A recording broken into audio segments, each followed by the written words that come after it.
제가 이름이 약간 여성스러운 이름이어서 아마 기대를 하셨을 수도 있을 텐데 보다시피 좀 중년의 아저씨입니다. 뵙게 돼서 반갑고요. 저는 주식회사 밀알의 대표를 하고 있는 문진이라고 하고, 저희는 주로 첨단 의료기기를 제품화하기 위해서 시작한 스타트업입니다. 혹시 스타트업이 무슨 뜻인지 앞에 뭐 엑셀레이터 분들이 많이 강의하셨던데 들으셨나요? 스타트업이 뭐의 약자다 들어보셨어요? 스타트업은 스타트해서 스케일업을 하겠다라는 거의 약자거든요.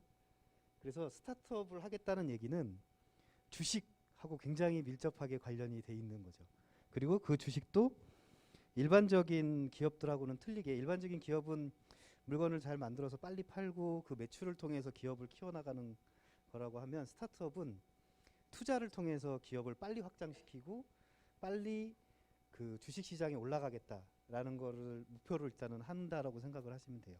그래서 아마 지금 의료기기나 제약 관련해서 아이템들을 가지고 관심이 있고 그걸 통해서 창업을 하시겠다라는 마음들을 가지고 계시기 때문에 아마 이 수업을 들으실 텐데, 스타트업으로 방향을 잡으실지 아니면은 적지만은 매출을 먼저 일으켜서 좀 기업을 키워나가서 천천히 확장시키실지에 따라서 접근 방법이 완전히 달라지거든요. 저는 일단은 스타트업으로 타겟을 맞춰서 하고 있고, 그 중에서도 이제 기술 기반으로 의료기기를 개발하고 있는 기업입니다. 제가 제 양력을 간단히 말씀드리고, 제가 뭐 하는 사람이고 어떤 경력을 가지고 있고 뭘 할 줄 아는지 좀 말씀을 드려야지 저의 말에 좀 이렇게 좀 신빙성도 가지실 수 있고 관심도 가지실 수 있을 것 같아서, 저 나름대로는 일단은 공부를 열심히 했습니다. 그래서 뭐 학벌적으로는 제가 뭐 국내에서 좋다는 학교는 다 나왔는데 세 군데 다 다녔어요. 학부 연대하고, 그다음에 석박사는 뭐 더 좋은 데라고 하는 서열화가 깨지긴 해야 되는데 아무튼 거기서 했고, 그다음에 연구 교수를 또 K대에서 하면서 세 대학을 다 겪으면서 굉장히 오래 학교에 있었습니다. 학교에 거의 15년, 20년 가까이 있었죠. 계속 학위과정하고 학부 공부하면서. 그래서 공부를 좀 많이 했었고요. 그리고 제가 실질적으로 직장이라고 딱 정식 직원으로 일을 했던 데는 요 바로 옆에 있는 오송 첨단의료산업진흥재단에 초기에 설립했을 때 한 10명 안에 드는 그 멤버로 입사를 했었고요. 거기서 한 8년 정도 충실하게 공공성을 가지고 있는 일을 하다가 이제 돈을 좀 벌어야 되겠다라는 목표를 가지고 스타트업을 하게 됐습니다. 또 굉장히 용기를 필요로 하는 일이에요. 그 기업을 한다는 게 뭐 잘 아시겠고 고민도 많이 하시겠지만, 저는 이제 다행히 주변에 비슷한 코스로 성공하신 분들 아니면 비슷한 코스를 가고 가시는 분들의 많은 격려와 도움을 받아서 좀 자신을 갖고 시작을 했고요. 그 자신감은 끊임없이 깨졌다 생겼다 깨졌다 생겼다 계속 하고 있어요 지금. 그리고 뭐 의료기기를 하다 보니까 제가 하는 쪽이 좀 그 이식형 의료기기 쪽을 많이 오랫동안 연구 개발을 하다 보니까 국내에서 이런 쪽으로 하시는 분이 거의 없었기 때문에 기존에 이쪽 분야에서는 조금 그래도 열심히 했었다라고 할 수 있는 게, 뭐 이렇게 표준 관련해서 의료기기 제품 표준 전문가로도 했었고, 다양한 병원들에서 이제 자문위원으로도 의촉을 해서 같이 공동개발이나 이렇게 자문을 해드렸던 경험이 있고요. 제일 중요한 거는 이제 실제로 스타트업을 이 오송재단이 원래부터 이 의료산업이나 이런 쪽에 아이디어만 가지고 계신 분들을 실제로 산업으로 기업으로 성장시키는 것을 지원해주기 위한 목적으로 설립돼 있었기 때문에 그런 케이스들을 몇 군데 이제 몇 건 경험을 했고, 실제 성공 사례들도 있어서 그 중에 제일 성공한 게 여러분들 이제 좀 뭐 구글링이나 좀 찾아보시면은 국내에서 IPO를 성공적으로 지금 해서 상장해서 굉장히 크게 기업을 키운 이오플로우라는 회사가 있어요. 혹시 들어보셨나요?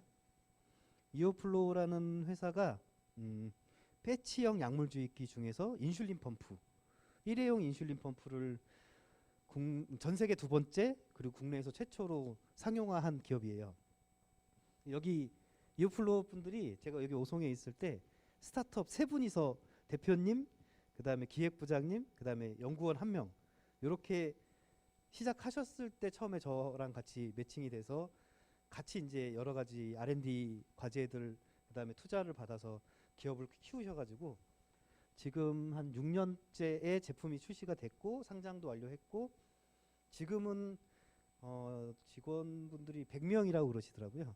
그래서 기업 가치는 상장하면서 약 1,000억 값어치의 기업 밸류에이션을 가지고 상장을 했고 지금 현재는 한 상장하자마자는 한 8,000억 값어치까지 확 떴다가 지금 한 6천에서 7천억 왔다 갔다 하고 계시고 아마 조만간 또 뭐 성장을 하실 수도 있을 거라고 생각이 들고요.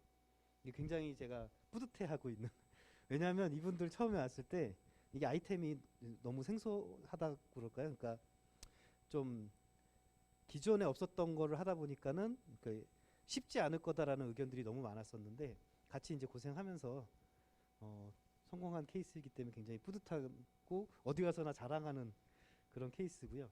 그 외에 이제 또 CU 메디칼이라는 업체 또 들어보셨을 거예요. 처음 들어보세요? CU 메디칼이 이게 AED 전기 심장 충격기를 국내에서 최초로 상용화하신 기업인데 거기 분들하고 이제 여기 오송에서 만들어진 프로그램 중에서 기존에 출시하셨던 제품을 좀 문제 있었던 걸 고쳐서 업그레이드해서 제품 출시하실 수 있게 도와드리는 그런 프로그램이었는데 그걸 통해서 앰뷸런스용 AED 제품을 처음에 출시하셨는데 앰뷸런스가 전력이 되게 불안정하잖아요. 일반적인 전원보다. 그래서 그것 때문에 회로가 조금 이렇게 불안정하게 작동하는 그런 부분들을 같이 지원을 해서 조금 그 부분을 해결을 해서 또 출시를 다시 업그레이드된 제품으로 하셔가지고 좀 이게 되게 오래된 자료인데 지금은 좀 매출을 더 올리셨을 것 같아요. 이렇게 두 케이스가 있고 이거 말고 여기는 적지는 않았는데 뉴아인이라는 또 회사가 있어요. 들어보셨을지 모르겠는데 뉴아인이라는 거기 회사 대표님도 제가 같이 이제 석사 박사 때 협업을 했었던 그런 분인데 사실은 제가 이제 창업할 때 그분이 꼭 하시라고 많이 이렇게 조언을 해주고 좀 리딩을 해줘서 자신감을 갖고 좀 창업을 하게 됐죠. 그분은 지금 시리즈 B까지 또 투자 받아서 기업 가치가 이미 몇백억 값어치로 성장한 상태이고 조만간 이제 상장을 준비를 하고 있는 걸로 알고 있어요.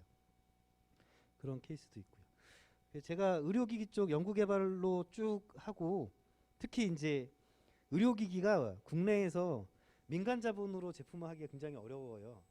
왜냐하면 투자해야 되는 그 기간이 긴데 기업 입장에서는 당장 빨리 매출이 일어나야 되는데 의료기기처럼 이렇게 길게 긴 호흡을 가지고 제품을 하기가 쉽지 않기 때문에 그래서 국책 사업들을 최대한 활용할 수밖에 없죠.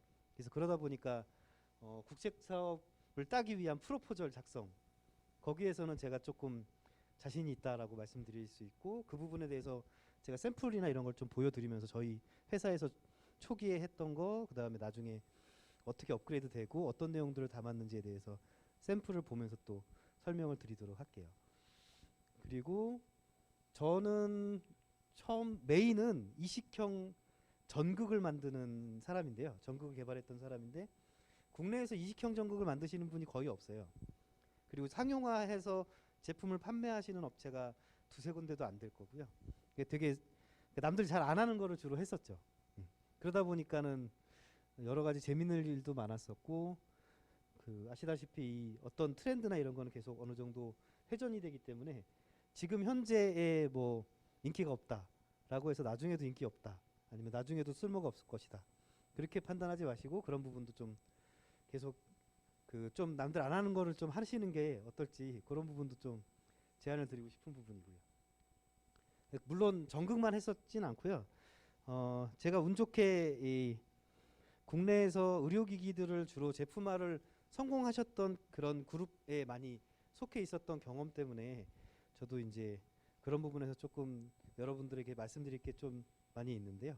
제가 이제 석사 처음에 들어갔을 때는 저희 랩이 인공 심장을 만드는 랩이었어요. 근데 당연히 인공 심장은 전 세계적으로 아직 완벽하게 성공한 케이스는 없습니다.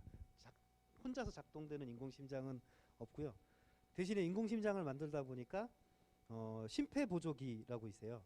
심폐보조기가 이렇게 생각하시면 돼요.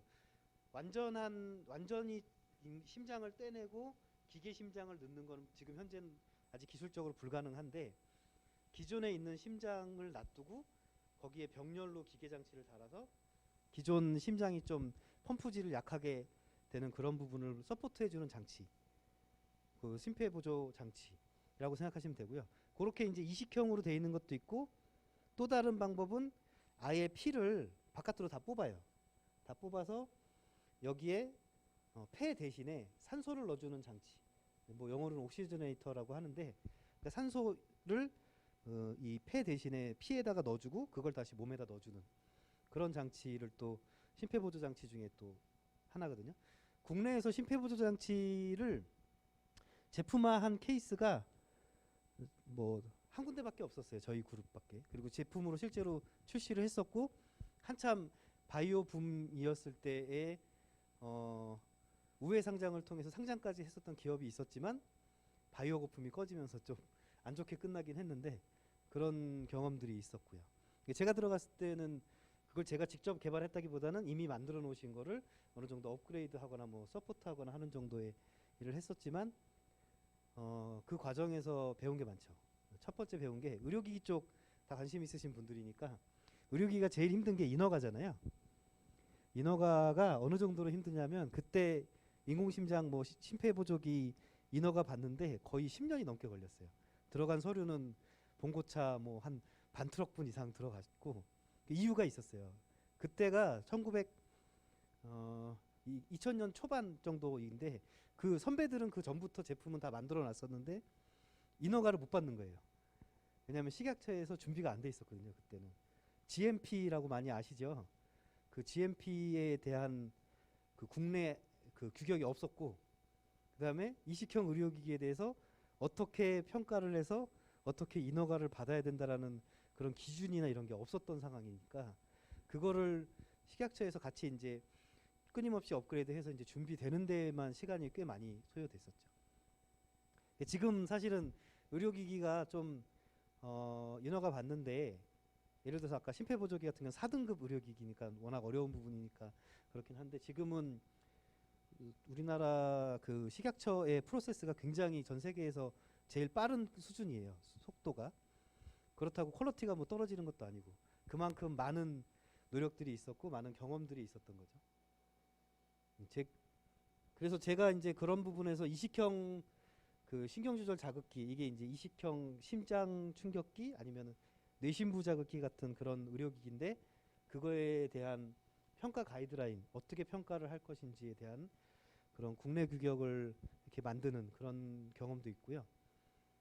그게 왜 중요하냐면, 이 규격이라는 게 결국 규칙하고 법인데, 그게 어떻게 해석하냐에 따라 많이 틀려지는데, 그거를 잘 이렇게 경험해 보지 못하면은 굉장히 적용이 어렵죠. 이제 말 한마디 따라서 틀린데, 결론적으로는 저 이 과제를 수행하면서 결론이 국제 규격이 잘못된 걸 찾아가지고, 이 프로세스가 이렇게 되거든요. 국제 규격이 먼저 나오고, 그걸 우리나라의 용어나 우리나라의 상황에 맞게 식약처에서 다시 연구를 해요.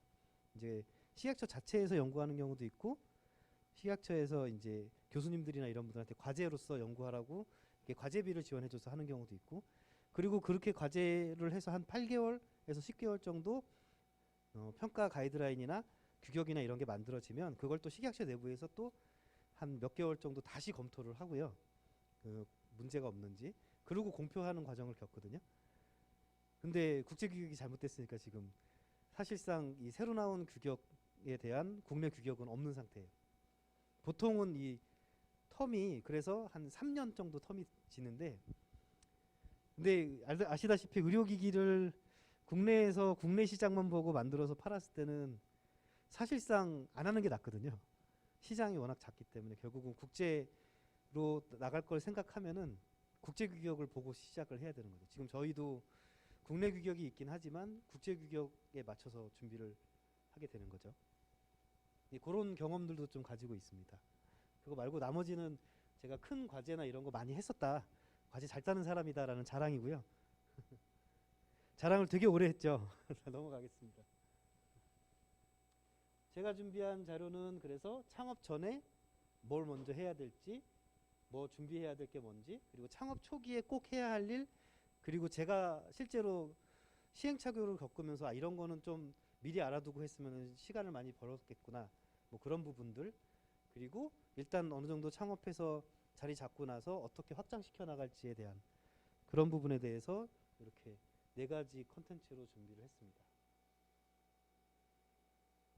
먼저 창업 전에 제일 중요한 게 기술 확보인데, 제가 지금 되게 후회하는 게 사실은 원래 제 계획은 오송에 있으면서 좀 제가 관심 있는 아이템을 어느 정도는 개발을 끝내놓고 1차 시제품 정도는 완료해놓고 창업을 했으면은 훨씬 좋았을 것 같은데, 지금 뭐 창업 타이밍이나 이런 거를 고려했을 때 제가 당시 상황에서 나이도 있고, 그리고 그때 이제 분위기나 이런 것 때문에 일단 좀 일찍 창업을 하게 됐는데, 여러분들이 지금 준비하시는 단계니까 기왕이면 기술적으로 조금 어느 정도 완성된 상태에서 창업을 하시는 거를 제안을 드리고 싶어요. 이게 창업을 일단 해놓고 나면 개발에 시간을 쏟을 수 있는 시간이 급격하게 줄어들어요. 이제 앞으로 쭉 준비하셔야 될 거나 체크하셔야 될 거를 설명을 드릴 건데, 그러니까 개발을 어느 정도는 해놓고 시작하시는 거예요. 이게 첫 번째 메시지입니다.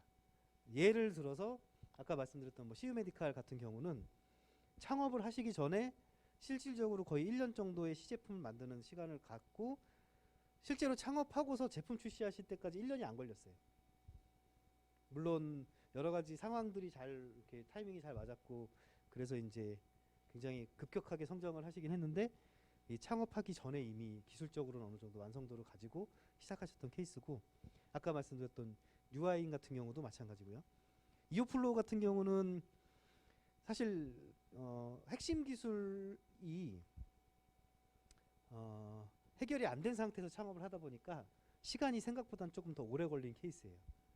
예, 등급이 이 패치형 약물주입기 같은 경우는 2등급 의료기기 때문에 인허가가 좀 빨리 될 수 있었을 수도 있는데, 그런 부분에서 조금 개발 기간이 생각보다는 좀 더 시간이 소요됐던 케이스.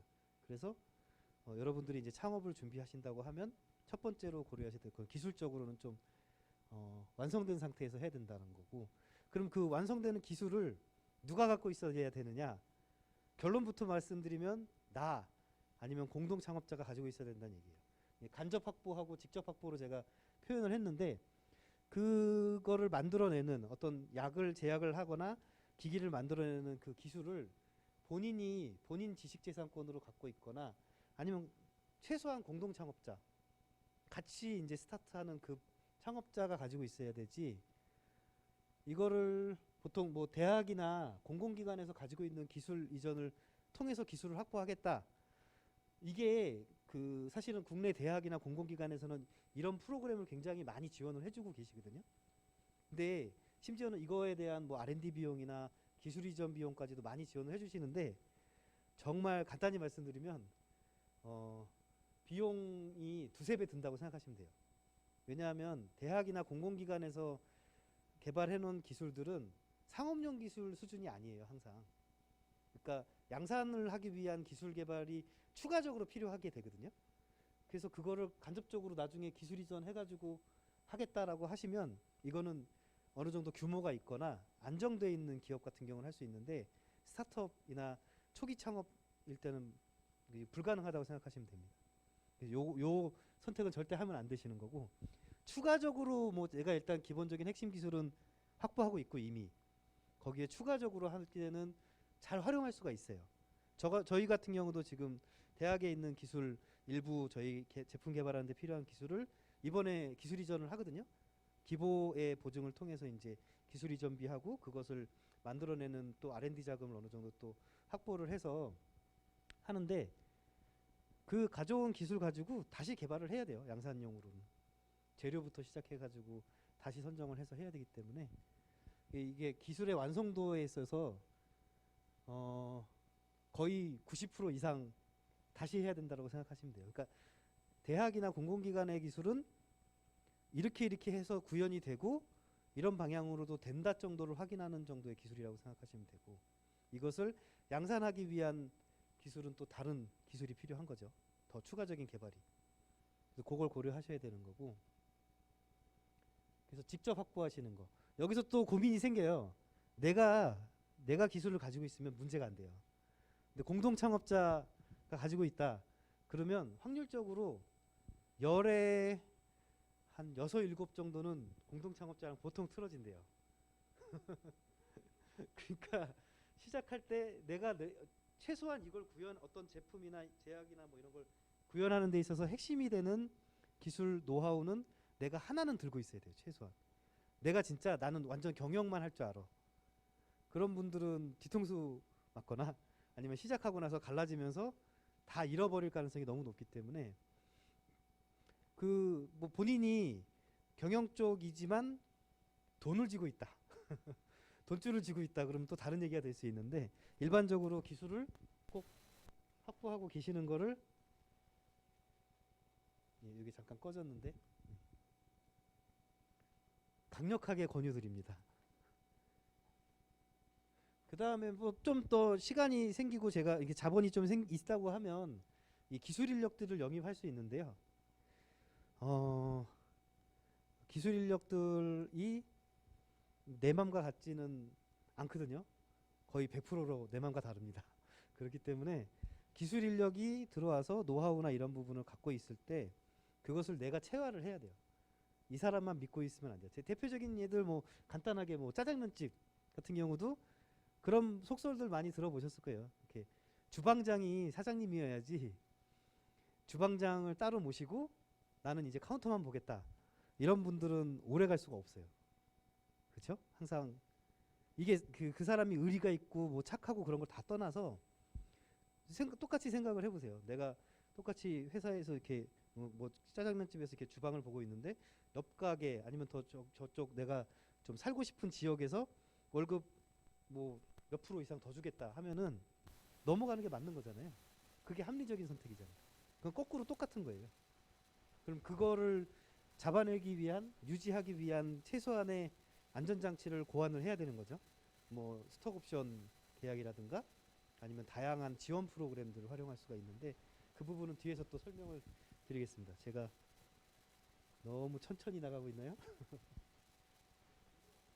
네. 네. 네. 네. 공동 출원은 그러니까 일단 두 가지를 구분을 하셔야 되는데, 이제 뒷부분에 다른 분들이 설명해 주실 것 같은데, 특허의 권리권자하고 특허의 발명자는 별개예요. 발명한 사람하고 특허의 권리권자는 틀려요. 대학은 일반적으로 그 모든 산학협력단이 권리권자예요. 권리권자가 사고 팔 수 있는 권리가 있는 거지 발명자한테는 없어요. 발명자가 권리권자가 되면 똑같은 얘기죠, 그때는. 근데 일반적으로는 발명자한테 권리가 있다라고 생각하시면 안 되고요. 그래서 공동 발명을 하게 되면 출원을 할 때 몇 대 몇 비율로 누가 권리를 얼만큼 가질지에 대한 계약을 따로 맺게 되거든요. 그거에 따라서 결정이 됩니다.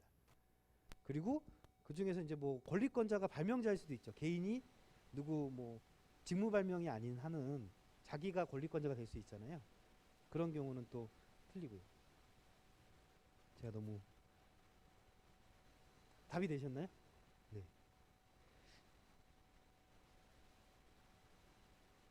나오나요? 그래서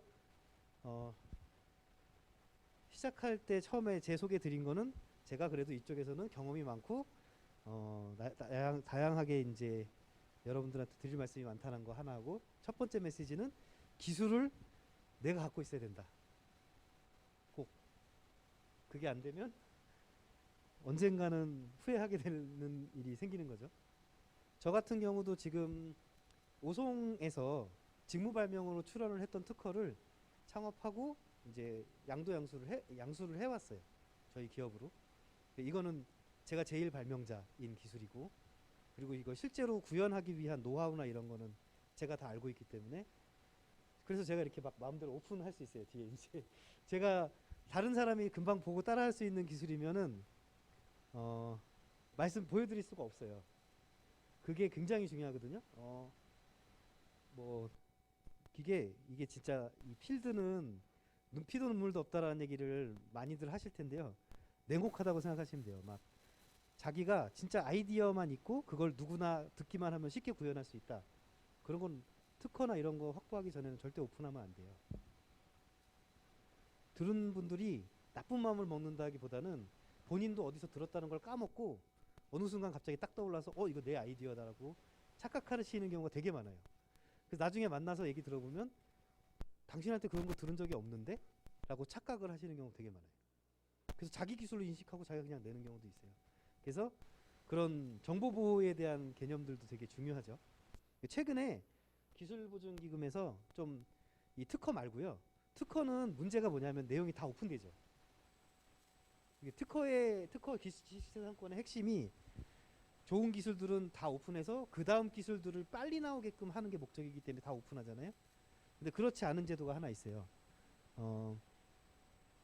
이 명칭이 생각이 안 나는데 기술을 이렇게 내용을 적은 다음에 이렇게 저장을 해놓으면 그 기보에서 이거를 쭉 유지하다가 내가 소송이 혹성을 걸리거나 누가 내 거를 베낀 것 같으면은 특허랑 똑같이 이 사람한테 이렇게 통보해가지고 내가 이런 기술을 기술 이렇게 영치라고 기술 이렇게 보관하는 데에다가 보관해놨다. 내가 그래서 이 기술은 내 거다. 라고 하면 특허처럼 똑같이 권리를 인정받는 제도가 있어요. 심지어는 비싸지도 않아요. 특허 같은 경우는 출원하는데 보통 변리사 비용 해서 한 200 몇십만 원 정도 들잖아요. 한 번도 안 내보셨어요? 이 특허가 자기가 직접 낼 수 있어요. 누구든지 공부해서 양식만 잘 해가지고 해서 내면 그 등록 비용이나 뭐 출원 비용 이런 거 몇십만 원 안 해요. 근데 개인이 이렇게 자기가 직접 한 걸로만 냈을 때는 등록 확률이 많이 떨어지죠. 왜냐하면 그거에 대한 기존의 유사 특허나 이런 거에 대한 필터링 능력이 암만 해도 떨어지고, 그 다음에 그 법률적으로 묘사되어야 되거나 피해야 되거나 하는 용어들을 막 쓰게 되니까 변리사분들이 하는 거랑 등록 확률이 많이 떨어져요. 그러나 누구나 할 수는 있어요. 변리사분은 컨설팅 비용에 해당하는 거죠. 이런 그 발명 신고서 이런 거를 구체적으로 그 명세서를 작성해 주시는 그런 비용으로 해서 출원 비용이 보통 200만 원에서 300만 원이 이제 노멀한 경우고, 엄청 실력이 대단하신 분, 이분을 통해서 출원하면 100% 등록이야. 이런 분들은 비용이 더 올라갈 수 있겠죠. 대략 그 정도 된다라고 생각하시고요. 근데 이 기술 이렇게 보관해 주는 그 서비스는 40만 원, 50만 원 정도예요. 근데 특허랑 똑같이 권리를 받을 수 있고 내용도 오픈이 안 돼요. 훨씬 유리하겠죠. 그리고 등록하는 시간도 되게 빨리 되고. 그래서 그 부분도 좀 활용하실 수 있으면 활용하면 좋을 것 같아요. 그거를 또 지원해 주기도 해요. 기보에서는, 기술보증기금에서는. 옆으로 좀 샜는데요. 특허 얘기를 해주셔가지고 조금 더 이제 준비해야 될 사항들에 대해서 말씀을 드릴게요.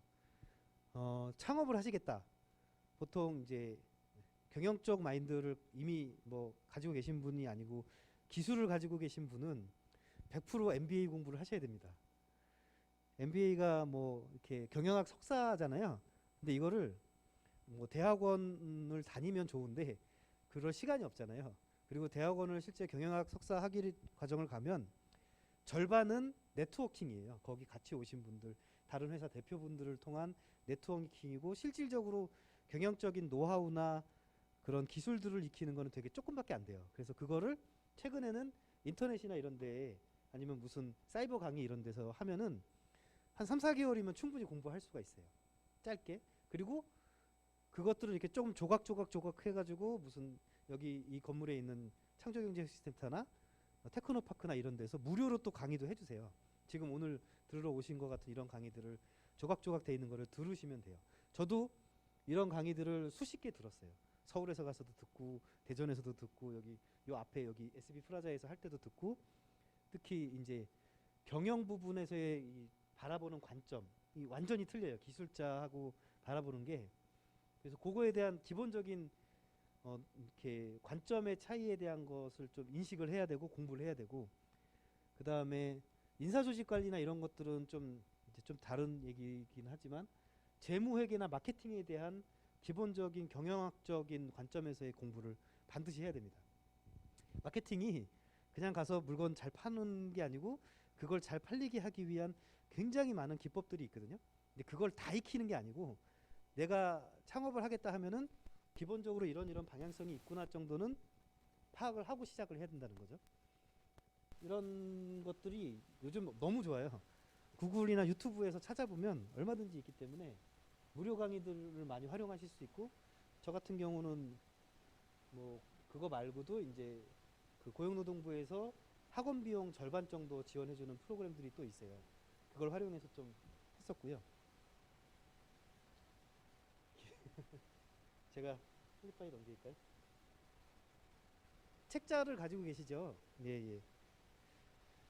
거기서 그래서 창업점 준비 사항 중에 경영 관련한 기초학습이 반드시 필요하다. 이거 안 하신 거랑 한 거랑 진짜 기업을 제 생각은 그래요. 근데 우리나라에 창업하시는 분들 중에 연세가 좀 있으신 분은 아니면 그 전에 창업하신 지 좀 되신 분들은 대부분 이런 기초학습이 안 되셔가지고 나중에 낭패 보시는 경우가 너무 많더라고요. 열심히 돈을 벌었는데 그게 다 아무 소용이 없는 경우들이 생길 수도 있어요. 그래서 기초적인 이런 부분들을 꼭 갖고 시작을 해야 되고, 재무회계 쪽 관련해서 특히 저는 창업하고 나서 1년 동안에 이 재무회계 관련한 자격증을 2개를 땄어요. 공부를 하는 김에 그 뭐 재무회계, 뭐 전산회계 뭐 이런 것들을 자격증을 땄거든요. 기본적인 기장 정도를 자기가 할 수 있어야 돼요. 기장이라는 게 일단은 이렇게 결론적으로 따지면은 그 가계부 쓰는 건데, 그 회계에서 요청하는 형태의 가계부를 쓰는 거라고 생각하시면 되고, 거기에서 제일 중요한 거는 이 돈은 어떤 항목으로 처리해야 되는구나에 대한 정보가 제일 핵심 정보거든요.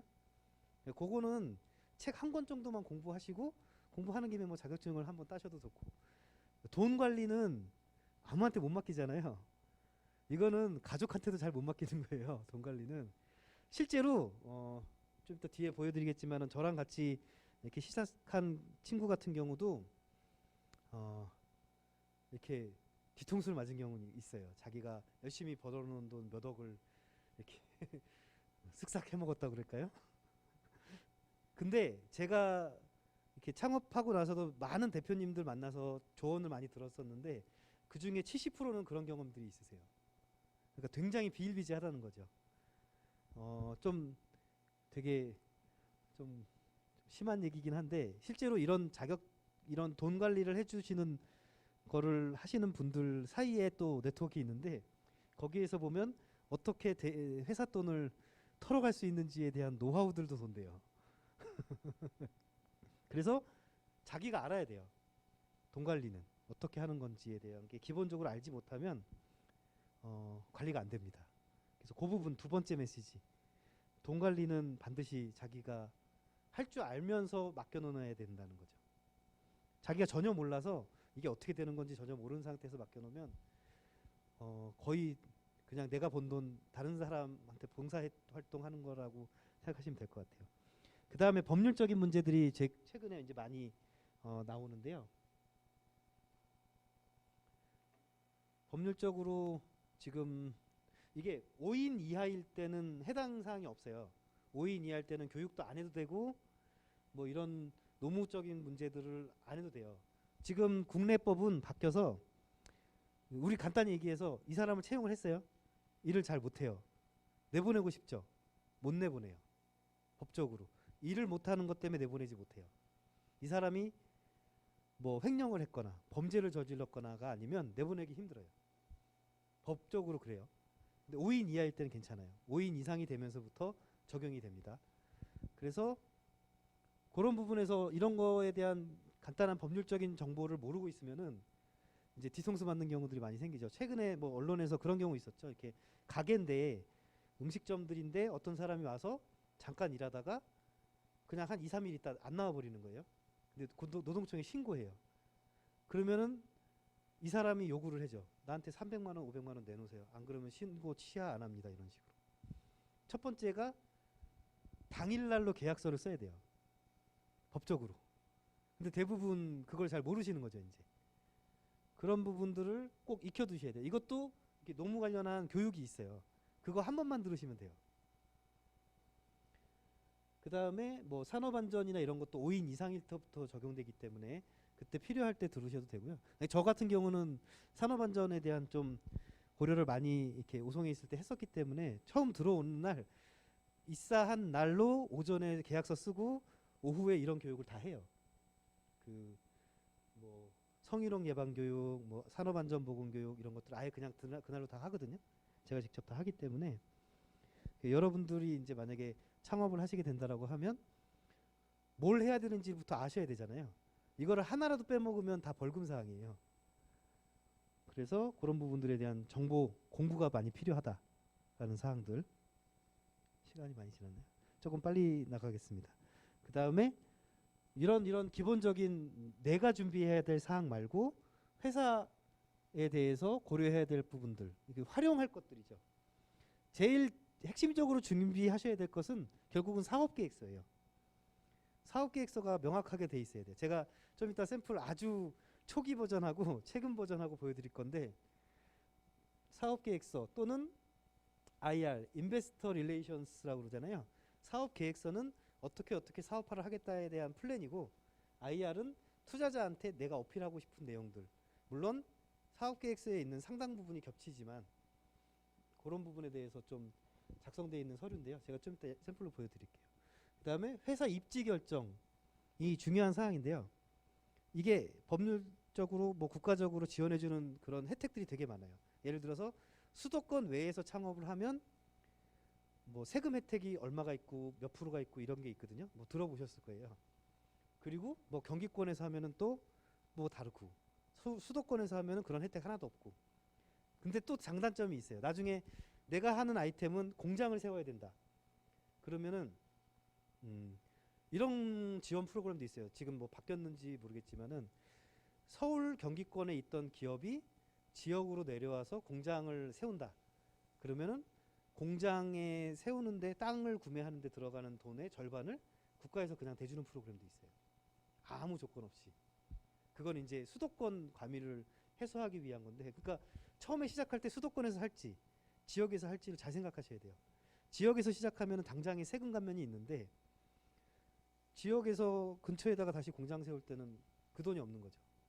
근데 공장 세울 때 보통 땅값만 한 10억 정도, 산업단지에서 분양받을 때 10억 정도, 건축 비용이 한 20억 정도 들거든요. 그래서 30억 정도의 절반을 대준다고 생각해 보세요. 근데 그 프로그램이 있을 때도 있고 없을 때도 있기 때문에 실제로 활용하려면 잘 체크를 해야 되고, 그 조건이 있어요. 수도권에서 2년 이상 본사가 있었던 기업이 지역으로 올 때. 그 반대로 수도권에서 시작하면 초기에 혜택이 없죠. 세제 혜택들이 없어요.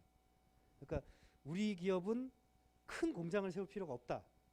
그러면은 지역에서 시작하는 게 좋죠. 지역도 어떤 또 부분을 활용할 수 있냐면, 제가 한번 이게 자꾸 꺼지니까 여기 밑에 적어놓은 것처럼 이제 각종 창업경진대와 엑셀레이팅 프로그램들이 있는데 이게 경쟁률이 완전히 천지 차이예요. 예를 들어서 수도권은 뭐 20대 1 경쟁률이다. 그럼 지역은 1대 1, 0.7대 1 이런 경우도 있었어요. 지금은 많이 바뀌었어요. 경기가 워낙 안 좋다 보니까는 경쟁률이 많이 올라갔는데 그래도 2배 이상 차이가 나거든요. 내가 돈이 많아서 내 사업을 전체 내 돈으로 할 수 있다 그러면 상관없는데 대부분은 결국은 국책 사업이나 국책 지원들을 받아야 되는데 그러기 위해서는 경쟁률을 뚫어야 되잖아요. 근데 경쟁률이 결국은 평가위원들도 주관적인 평가 기준에 따라서 평가하기 때문에 100% 객관적이지 않거든요. 그러니까는 결국은 경쟁률을 고려를 해야 된다는 거죠. 그랬을 때 지역에서 시작할 경우에는 그런 프로그램들이 되게 많아요. 지금 이거는 청기누설일 수 있지만 이 오송은 기회의 땅이에요. 여기가 바이오 의료 쪽으로 지원을 많이 해주시는데 사실상 초기 기업들이 많지 않거든요. 그 대전 같은 경우는 저는 이제 지금 본사를 대전에서 시작했는데 대전 같은 경우는 경쟁률이 되게 높아요. 거기 대학들이 많이 있잖아요. 그리고 서울 경기권만큼은 아니어도 그런 부분이 되게 차이가 나니까 처음에 시작을 어떻게 할지를 전략적으로 잘 고르셔야 돼요. 지역에서 시작할지. 지역이라 그러면 저 뭐 한참 밑에 쪽 전라도나 아니면 저쪽 이렇게 변방이라고 그래야 되나? 이렇게 좀 사람들이 많지 않은 곳에 가면 훨씬 많은 지원들을 받을 수가 있어요.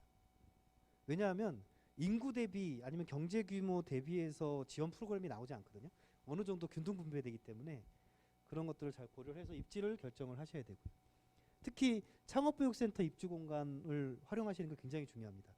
대학 내나 뭐 대학에서 지어놓은 창업교육센터, 이게 예를 들어서 일반적인 사무실 같은 경우는 금액으로 말씀드리면 파주나 아니 파주 그 서울 경기권 같은 경우는 방 20평에 월세가 200만 원, 400만 원 뭐 이렇게 나와요. 뭐 역삼 이런 데는 500만 원도 넘게 나오죠, 월에. 근데 창업교육센터는 지금 대전 같은 경우는 50만 원이 안 돼요. 20평에. 여기 오송도 많이 저렴할 거예요, 아마. 이게 초기에 자본을 많이 갖고 시작하시지 않을 경우에는 굉장히 큰 차이가 있습니다. 그래서 창업교육센터를 활용하시는 게 제일 중요한데, 창업교육센터에 당연히 국가 지원이 들어가는데 아무나 그냥 나 들어가고 싶어요 그러면 받아주는 게 아니고요. 이것도 IR로, 사업계획서나 IR로 평가를 받습니다. 이 자세한 노하우 알고 싶으면 저한테 메일을 주세요. 저는 창업교육센터, 여기 충남대 창업교육센터 입주할 때 1등으로 입주했어요. 12개 팀 중에서. 그래서 공간을 마음대로 골랐었어요. 또 자랑했어요. 그래서 어떻게 하면은 그 입주 심사를 잘 받을 수 있는지 알고 싶으시면 또 연락을 따로 메일로 주시면은 자세히 알려드릴게요. 그 다음에 연구인력 인건비 지원 사업이 굉장히 많습니다. 저도 지금 연구원들 절반 이상 다 이 인건비를 R&D 비용하고 이런 지원 프로그램을 통해서 지원을 받고 있거든요. 그래서 저희가 좀 초기 창업 기업 치고는 인원이 많아요. 지금 직원이 임원하고 직원까지 해서 7명이거든요. 저희 기업이 지금 창업한 지 2년이 안 됐는데 그러면 엄청나게 큰 거죠. 매출도 없는데. 그렇죠? 이런 지원 프로그램들을 잘 활용하고 있기 때문에 그렇고요. 이런 창업경진대회나 엑셀레이팅 프로그램을 저는 창업 전에 따시는 거를 추천드려요. 창업 전에 청년 스타트업이라든가 아니면은 창업진흥원의, 저도 이제 예비 창업 패키지를 통해서 창업을 했는데요. 예비 창업 패키지가 굉장히 도움이 되실 거예요. 예비 창업 패키지를 따고 창업을 하시면 이 법인 등록을 하면은 일단 성공이에요. 그 조건이 법인 등록을 온라인 법인 등록 시스템으로 법인을 등록하고 그 다음에 개발하고자 하는 것을 완성하면 일단 통과해요. 되게 쉽죠? 그렇죠? 이거는 창업을 보육하기 위해서 많이 지원해주는 돈인데 지금은 경쟁률이 좀 올라갔어요. 많이 올라갔는데 그래도 창업 전에 경진대회나 예비창업 패키지는 꼭 따시는 거를 추천드려요. 왜냐하면 창업하고 나면 다시는 못 받아요. 이거는 한 번이라도 창업이 있으면은 예비창업 패키지나 이런 걸 못 받게 돼 있거든요. 그래서 그거를 꼭 받으시기를 추천드리고요. 그거에 대한 정보들이나 이런 거는 여기 K-스타트업이라는 사이트가 있어요. 많이 들어보셨을 텐데 저는 이거 매일 들어가요. 뭐 새로운 소식, 뭐 새로운 지원 프로그램이 있나 없나. 그래서 항상 체크해야 되는 사이트고요. 이게 지역마다 여기 지금 뭐 강원 스타트업 챌린지, 도전 K 스타트업은 이제 전국 규모고 이런 프로그램들이 굉장히 많이 있어서 이거는 그 자기 노력이에요. 정보는 널려 있는데 우리나라에서 스타트업 뭐 시작 기업을 창업하는데 무슨 지원 프로그램이 없어서 못하겠다는 거는 다 거짓말이에요. 너무 많아요. 지역마다 수십 개씩 있어요. 그래서 이거는 끊임없이 자기 체크해가지고 준비하면 된다는 거. 그러기 위해서 필요한 게 사업계획서하고 IR 자료 준비하는 겁니다. 자, 제가 좀 지루하게 말씀드렸는데 이제 사업계획서랑 IR 자료 준비하는 것은 여기서 간단하게 말씀드리고 두 번째 시간 때 좀 제가 샘플로 보면서 자세히 말씀드릴게요. 지금이 네, 아직 첫 번째 시간 안 끝났군요. 다행입니다. 뭐 뒤에 다른 분들 자료에도 보니까 똑같은 얘기들이 많이 있으셔서 간단히 말씀드리면은 이 사업계획서 IR 자료는요. 내가 기술자라고 그러면은 앞에 초등학생이나 중학생을 앉혀놓고 설명할 수 있을 정도의 내용으로 쉽게 설명하셔야 돼요. 저도 이게 제일 문제였거든요. 제가 이제 이쪽 분야에서 너무 오래 하다 보니까 할 말도 많고 이렇게 용어도 너무 익숙하다 보니까는 용어를 자꾸 쓰는 거예요. 영어 약어나 뭐 이런 말들을 쓰다 보니까 들으시는 분이 못 알아듣는 거죠. 막. 열심히 설명을 30분 드렸는데 하나도 못 알아들으시겠대요. 그러면은 아무 소용이 없는 거잖아요. 그래서 쉬운 용어, 특히 동영상을 준비해 놓으면 제일 좋아요. 내가 하고자 하는 거를 동영상으로 표현해 놓는 게 제일 깔끔하죠. 딱 보면 말로 설명하는 거랑 완전히 천지 차이니까. 그다음에 비즈니스 모델 이 뭔지 아세요? 들어보셨어요? 어떤 개념이라고 생각하세요? 그냥 간단히 말씀하시면 돼요.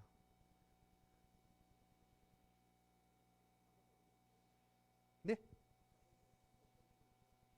네, 어떤 식으로 운영할지 사업을. 예. 또 어떻게 생각하세요? 비즈니스 모델.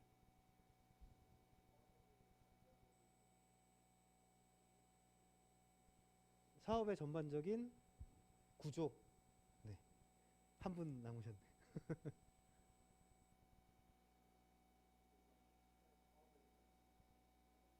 음. 지금 세 분이 말씀해 주신 거는 다 사업 계획서예요. 비즈니스 모델은 정확하게 어떻게 돈을 벌 거냐에 대한 얘기라고 생각하시면 돼요. 뭐 그게 뭐냐?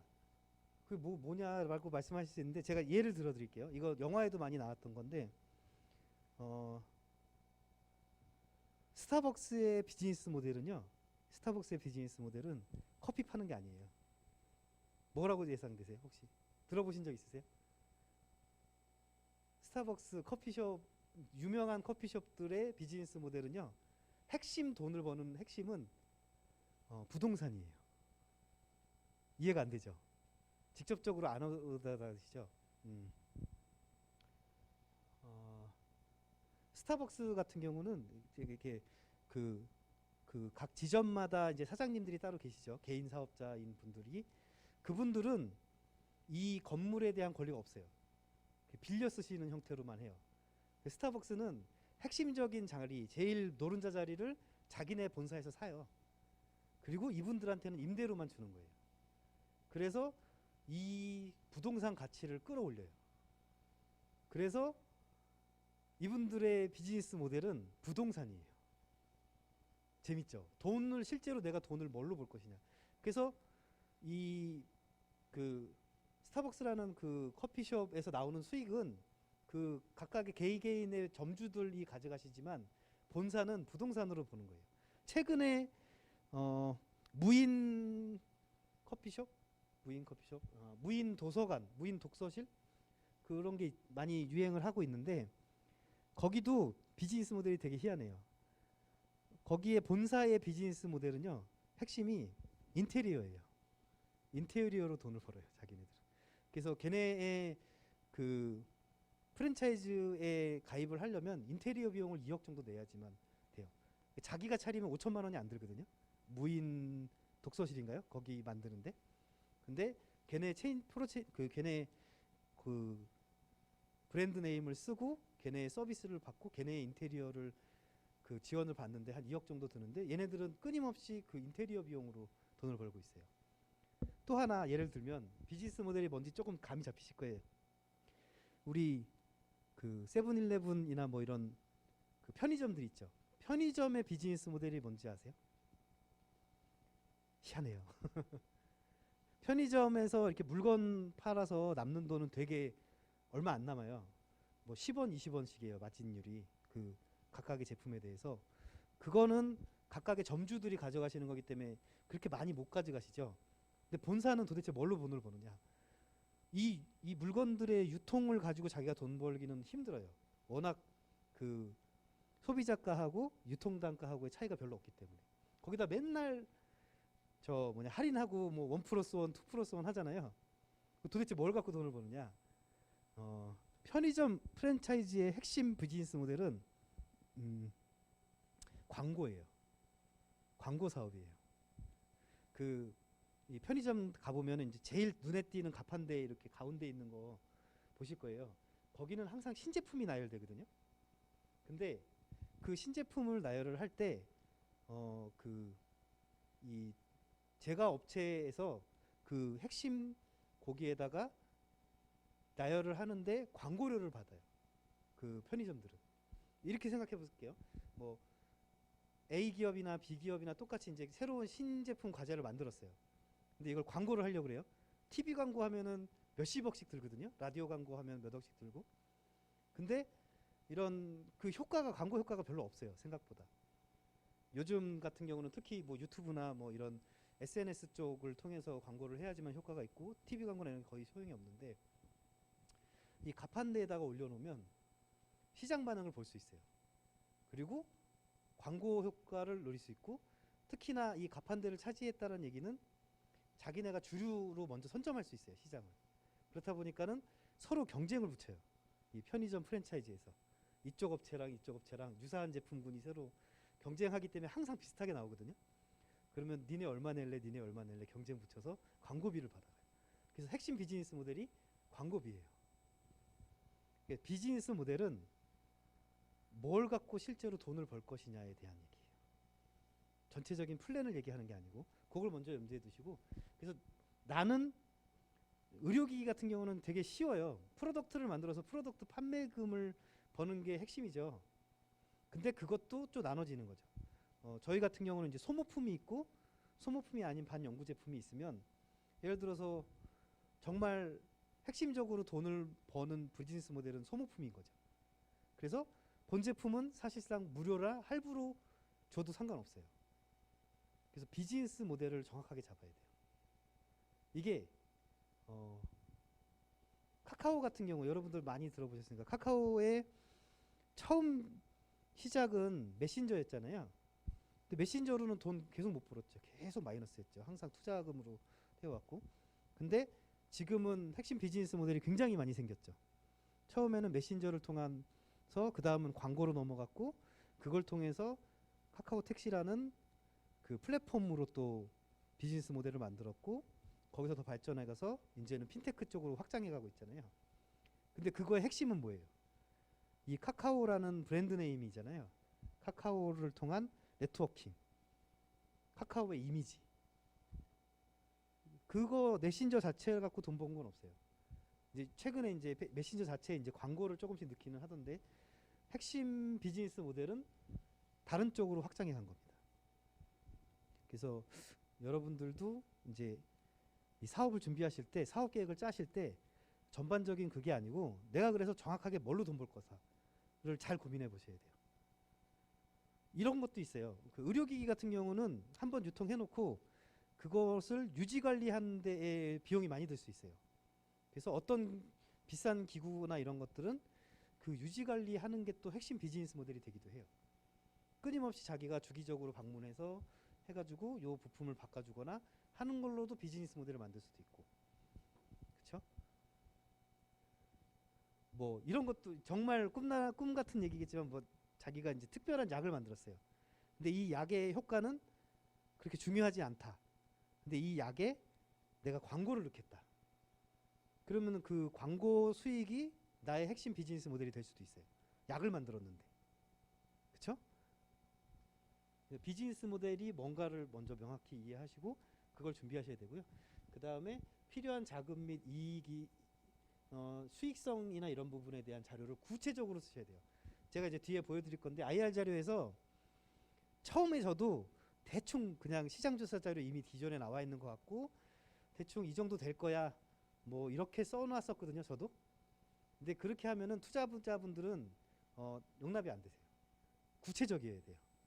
어느 정도 구체적이냐면 내가 요 제품을 만들어서 이걸 파는데 요 제품의 부품이 이거고 이거는 그 생산 단가가 이 정도 될 거고 시장에서 내가 몇 개 병원에다가 제품을 넣을 건데 그 병원에서 최소한 1년에 몇 분 정도가 사용하게 될 거고 그래서 계산을 해보고 그게 1년에 5개 병원씩 확장해 갈 때는 시장 규모가 어떻게 커지고 이렇게 아주 구체적으로 정확히 숫자 가지고 엑셀로 계산을 해 놓으셔야 돼요.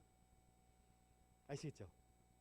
그 정도 해놔야지 제대로 필요한 자금이나 수익성에 대한 자료가 준비된 거예요.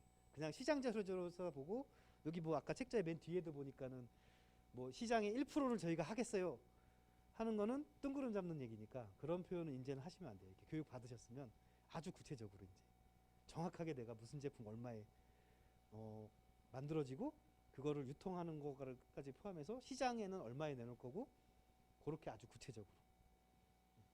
저도 초기 버전에서 나중에 버전 보면 그렇게 바뀐 거를 보실 수 있을 거예요. 이 개발 역량하고 방법도 그냥 좀 전에 아까 제가 설명드린 것처럼 소개 정도 하는 내용으로 하시면 안 돼요. 대부분 그렇게 하시거든요. 아주 구체적으로 정확히 이 사람은 뭐 하는 사람, 직관적이고 구체적으로 적어주셔야 돼요. 자기 팀에 대해서. 저도 처음에는 막 그냥 이것도 할 수 있고 저것도 할 수 있고 저것도 할 수 있어요 막 이렇게 써놨다가 그러면은 구체성이 없기 때문에 인정이 안 되니까 구체적으로 써셔야 돼요. 그리고 시장조사도 아까 말씀드렸듯이 무슨 시장조사 자료를 기본으로 하지만 거기에서 실질적인 카테고리하고 경쟁사 분석, 그 다음에 조금 더 나가면은 이런 제품에 대한 시장에서의 설문조사 이런 것도 해볼 수 있거든요. 심지어는 그걸 지원해주는 프로그램도 많이 있어요. 내 돈 안 들이고도 할 수 있어요. 그런 것들을 준비해 주시면 되고요. 그 다음에 판매랑 시장 진입 방법도 아주 구체적으로 어떻게 판매를 할 거고 어떻게 시장에 들어갈 거고 누구한테 팔 거고를 구체적으로 해야 돼요. 예를 들어서 뭐 이제 이런 거 되게 앞에도 뭐 이렇게 많이 그 강의하시고 뒤에도 많이 강의하시겠지만은 나는 뭐 30대 여성 고객들을 대상으로 한다. 그러면 아무 대상 없는 거랑 똑같은 거예요. 요즘은 그렇게 해가지고는 정확히 시장 분석이 안 된 겁니다. 그래서 정확히 무슨 분야에서 일하시는 어떤 여성분들, 어떤 남성분들, 어떤 나이대 분들 중에서도 어떤 성향을 가지고 계시고 그렇게 좀 더 구체적으로 들어가셔야 돼요. 준비를 하실 때. 그렇게 준비하시는 게 중요합니다. 사업계획서랑 IR 자료 준비하실 때. 아까 입지결정 주요 고려해야 될 사항들 말씀드렸죠. 지역별로 중점적으로 지원해주는 분야. 이게 국내에 보면 지역마다 핵심적으로 지원해주는 분야가 있거든요.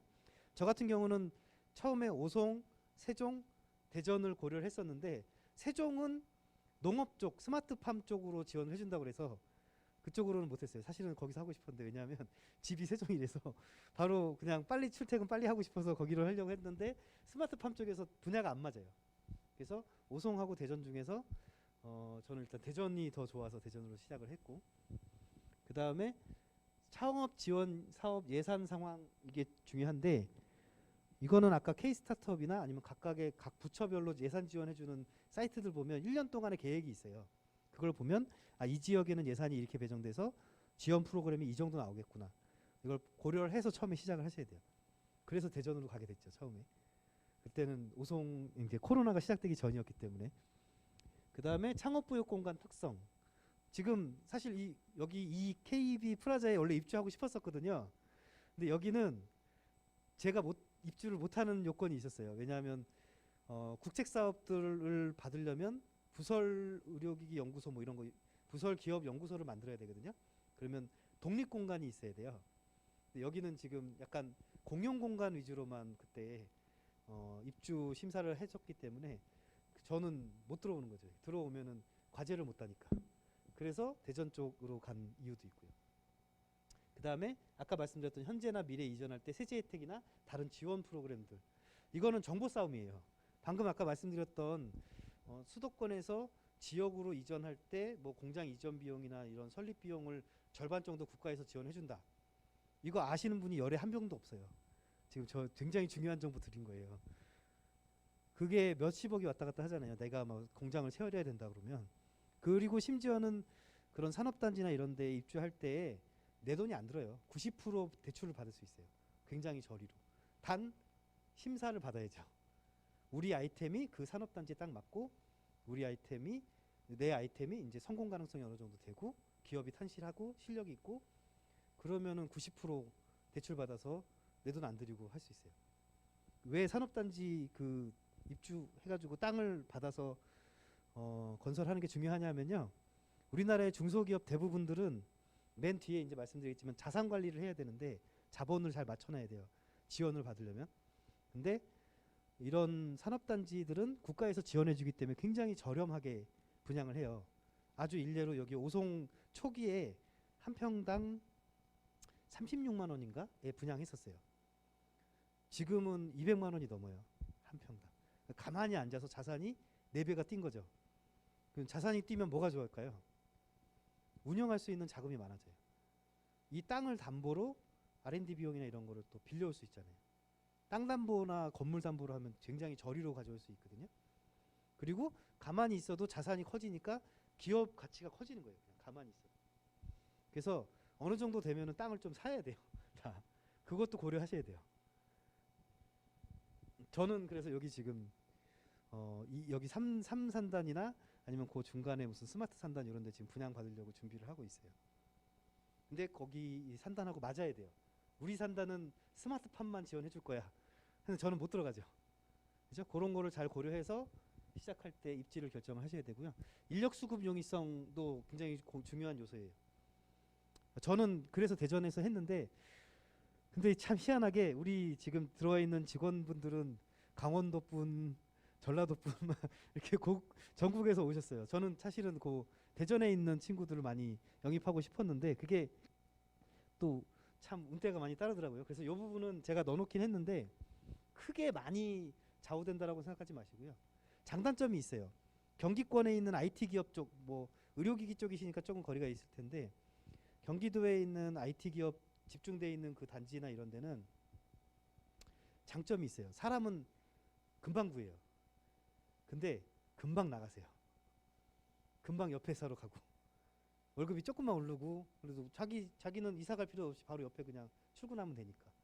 그게 장점이자 단점이에요. 사람을 쉽게 구할 수 있으면 쉽게 나가요. 최근에 재작년쯤에 우리나라 대기업들이 연구소들을 대부분 베트남이나 이런 데로 많이 옮겼거든요.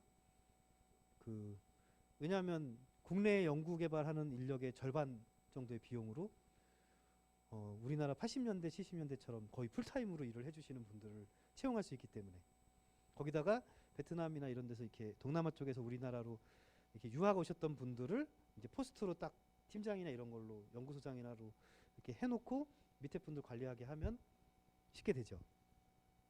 그런데 거기도 마찬가지예요.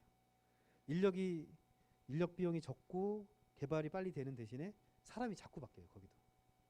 중국도 초기에 그랬대죠. 초기에 이제 공장의 노동자분들이 쉽게 왔다가 쉽게 가버리고 쉽게 왔다 쉽게 가버리고 지금은 많이 바뀌었대요. 아마 그런 부분들 인력 수급 용이성에서 수급 용이성이라는 게 좀 약간 물건처럼 들리면서 말을 좀 바꿔야 되는데요. 이 같이 일하실 분들을 어떻게 내가 잡아둘 거고 어떻게 채용할 것이고 이런 거에 대한 고민이 되게 있어야 돼요. 저는 제 나름대로의 노하우는 좀 이따 말씀드릴 건데 크게 두 방향이 있는데요. 그건 뒤에서 말씀드리겠습니다. 그 다음에 협력 네트워크 접근성. 이건 무시하셔도 돼요. 요즘 KTX로 아침에 서울 갔다가 저녁 오후에 부산 갔다가 다시 대구 들려서 다시 복귀할 수 있기 때문에 접근성은 뭐 크게 상관이 없습니다. 네트워크 접근성은. 단지 이제 그 지역에서의 지원 프로그램에 대한 네트워크 지원 아니면 내가 기존에 구축했었던 네트워크.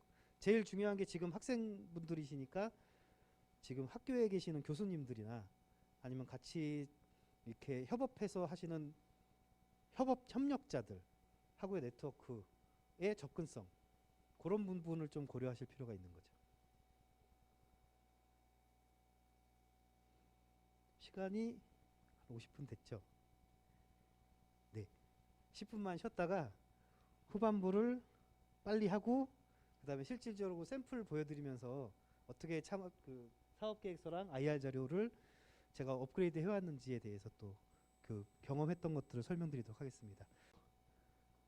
제가 하고 싶은 말이 너무 많은 사람이라서 좀 앞에는 좀 지루하게 많이 말씀드렸는데 두 번째부터는 조금 더 간단하고 실무적인 내용 위주로 말씀을 좀 드려서 진행하도록 하겠습니다.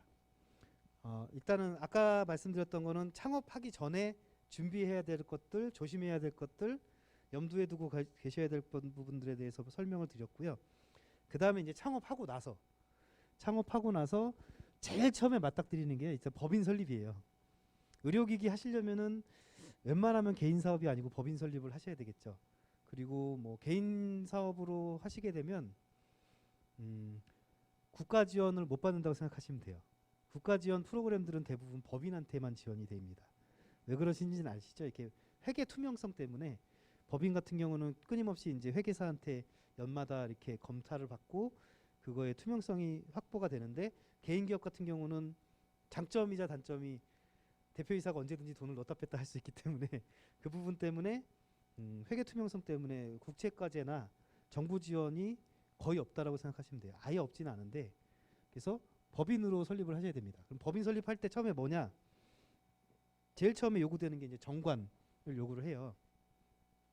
정관을 아주 잘 만들려면 변리사분한테 많은 돈을 들여서 하시면 제일 잘 만듭니다. 보통 정관 제대로 만들어 주신다고 그러면 100만 원에서 200만 원 들어요. 근데 정관, 표준 정관 비슷한 것들이 인터넷에 다 있습니다. 찾아보실 수 있고요. 그거 말고 어떤 사이트 같은 경우는 이 정관 파트별로 자기가 넣고 싶은 사항이나 이런 걸 조정해서 넣어주면은 그거에 맞춰서 정관을 생성해 주시는 서비스를 해주는 데도 있어요. 거기는 이제 몇만 원에서 몇십만 원 수준으로도 해주는 데가 있고요.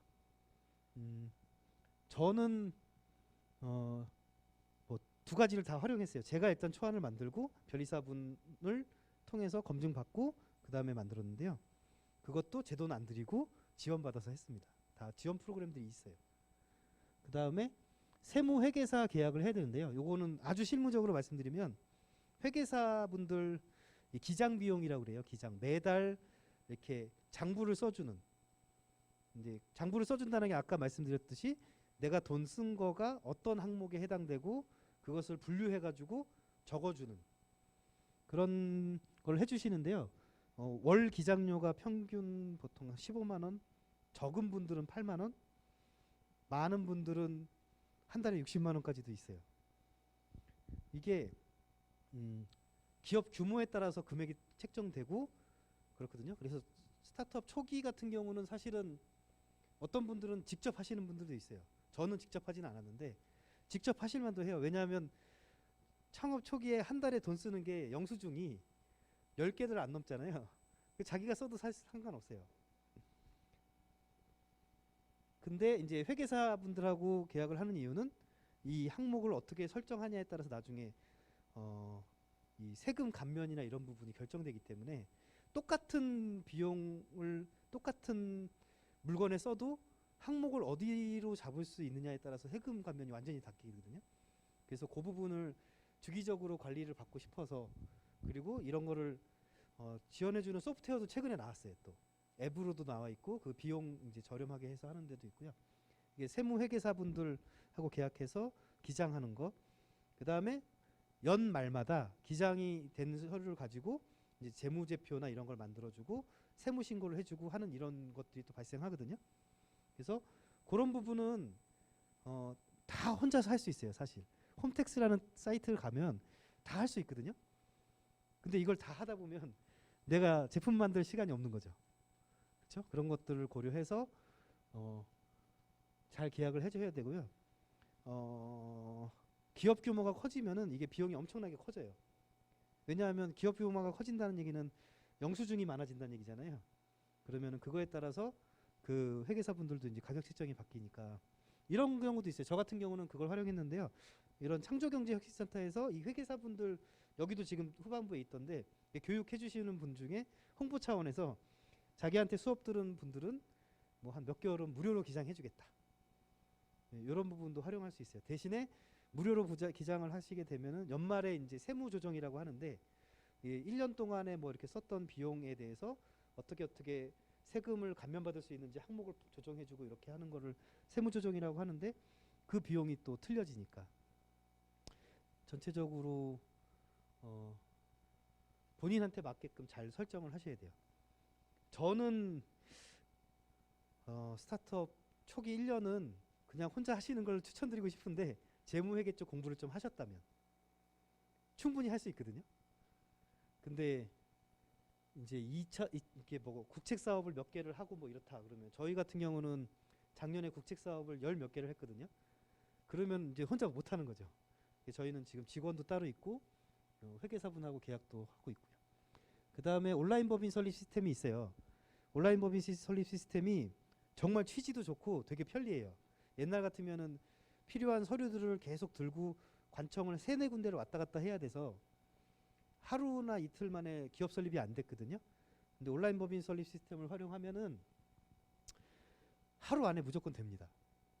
그런데 이 온라인 법인 시스템이 직관적이지 않아요. 굉장히 직관적이지 않아서 만약에 이렇게 법인 설립하신다고 하면 요걸 활용하시는데 그 법인 설립 시스템 쪽 전화가 있어요.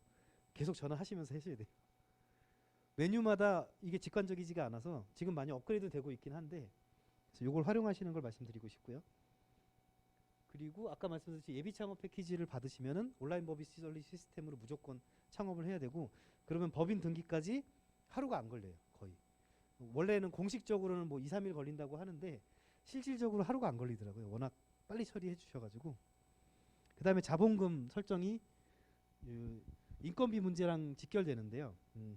저 같은 경우는 중장년으로 창업을 하다 보니까 가정이 유지가 돼야 되잖아요.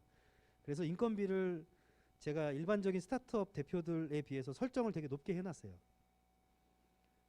그리고 필요할 때마다 다시 증자를 했죠. 그러니까 내가 증자하고 내 월급을 받아가는 형태로 생활이 돼야 되니까.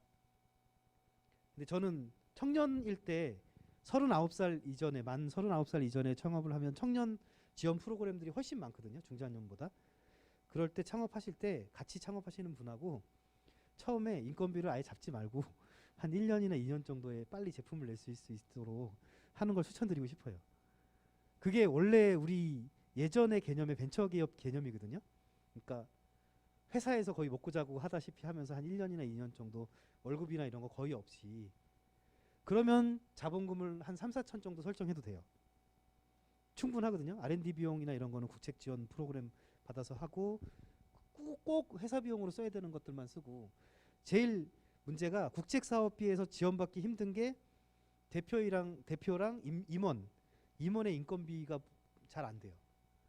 요즘은 몇 개 과제들을 특히 뭐 창업진흥원의 예비 창업 패키지, 초기 창업 패키지 같은 경우는 설정이 가능하긴 한데 비용이 그렇게 많이 여유롭진 않기 때문에 젊었을 때 시작을 하신다 그러면 조금 고생스럽다 해도 자기 월급은 좀 적게 책정을 하고 빨리 제품 개발하시는 쪽에 집중을 하시는 걸 추천드리고 싶어요. 저는 늦다 보니까는 이게 처음에 저도 4천으로 딱 자본금 잡고 시작을 했는데 1년도 안 돼서 2번 증자를 했어요.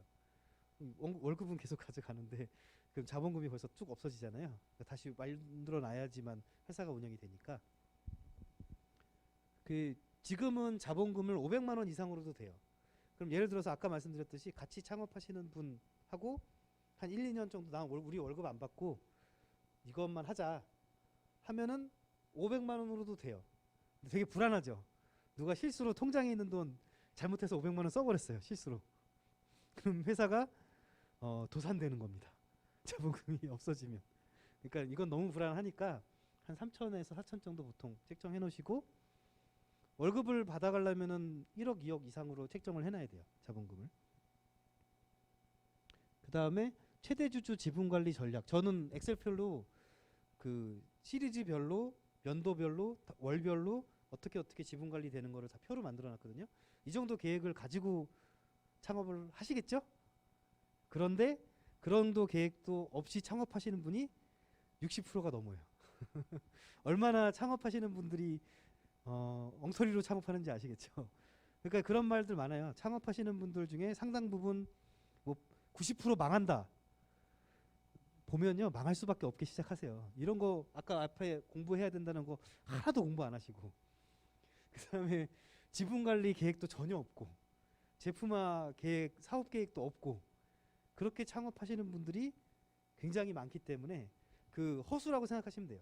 준비 제대로 하신 분들은 망할 일이 없어요. 우리나라에서 창업 초기에 지원해주는 프로그램도 워낙 많고 R&D 비용도 워낙 널려있기 때문에 본인이 충분히 준비하고 노력하면은 망할 일이 없거든요.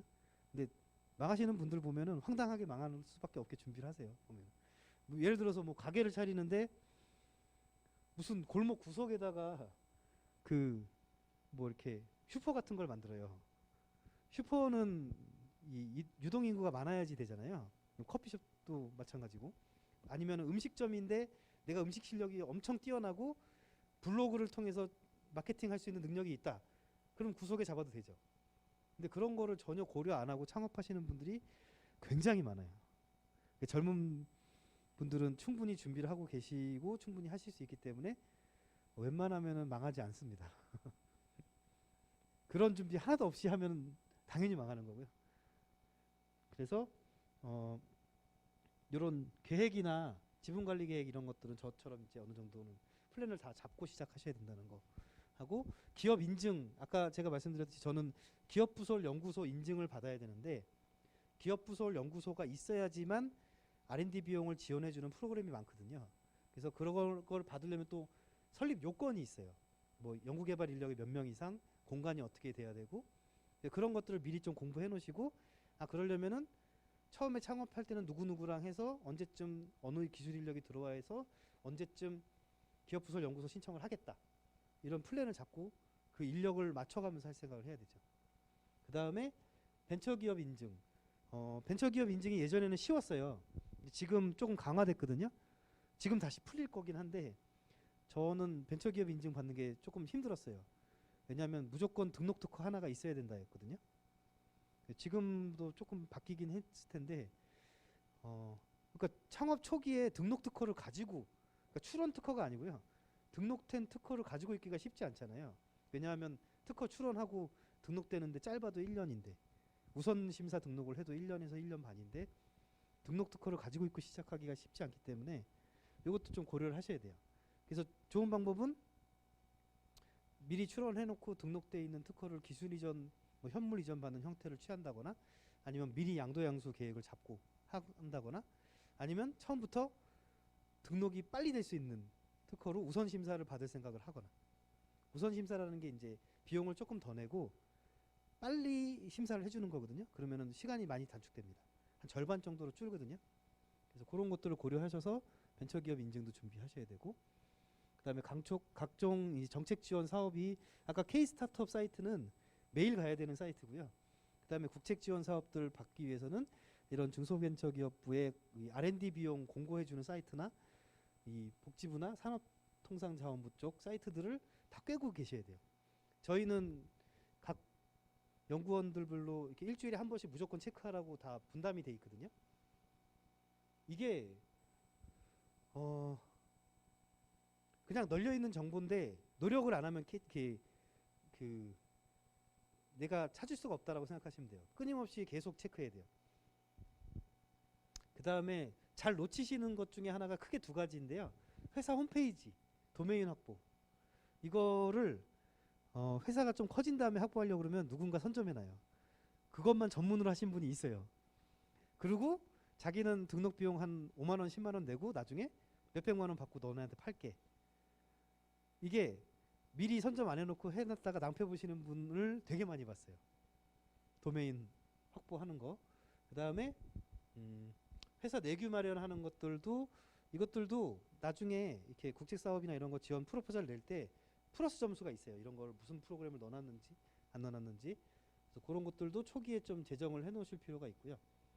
그 다음에 아까 말씀드렸던 법정 교육은 안 했다 하면은 누가 옆에서 그냥 안 했다고 하거나 하면은 무조건 벌금 나오기 때문에 꼭 뭘 해야 되는지를 알고 계셔야 되는 사항이고, 지식재산권 중에서 또 제일 많이 놓치시는 게 상표권이에요.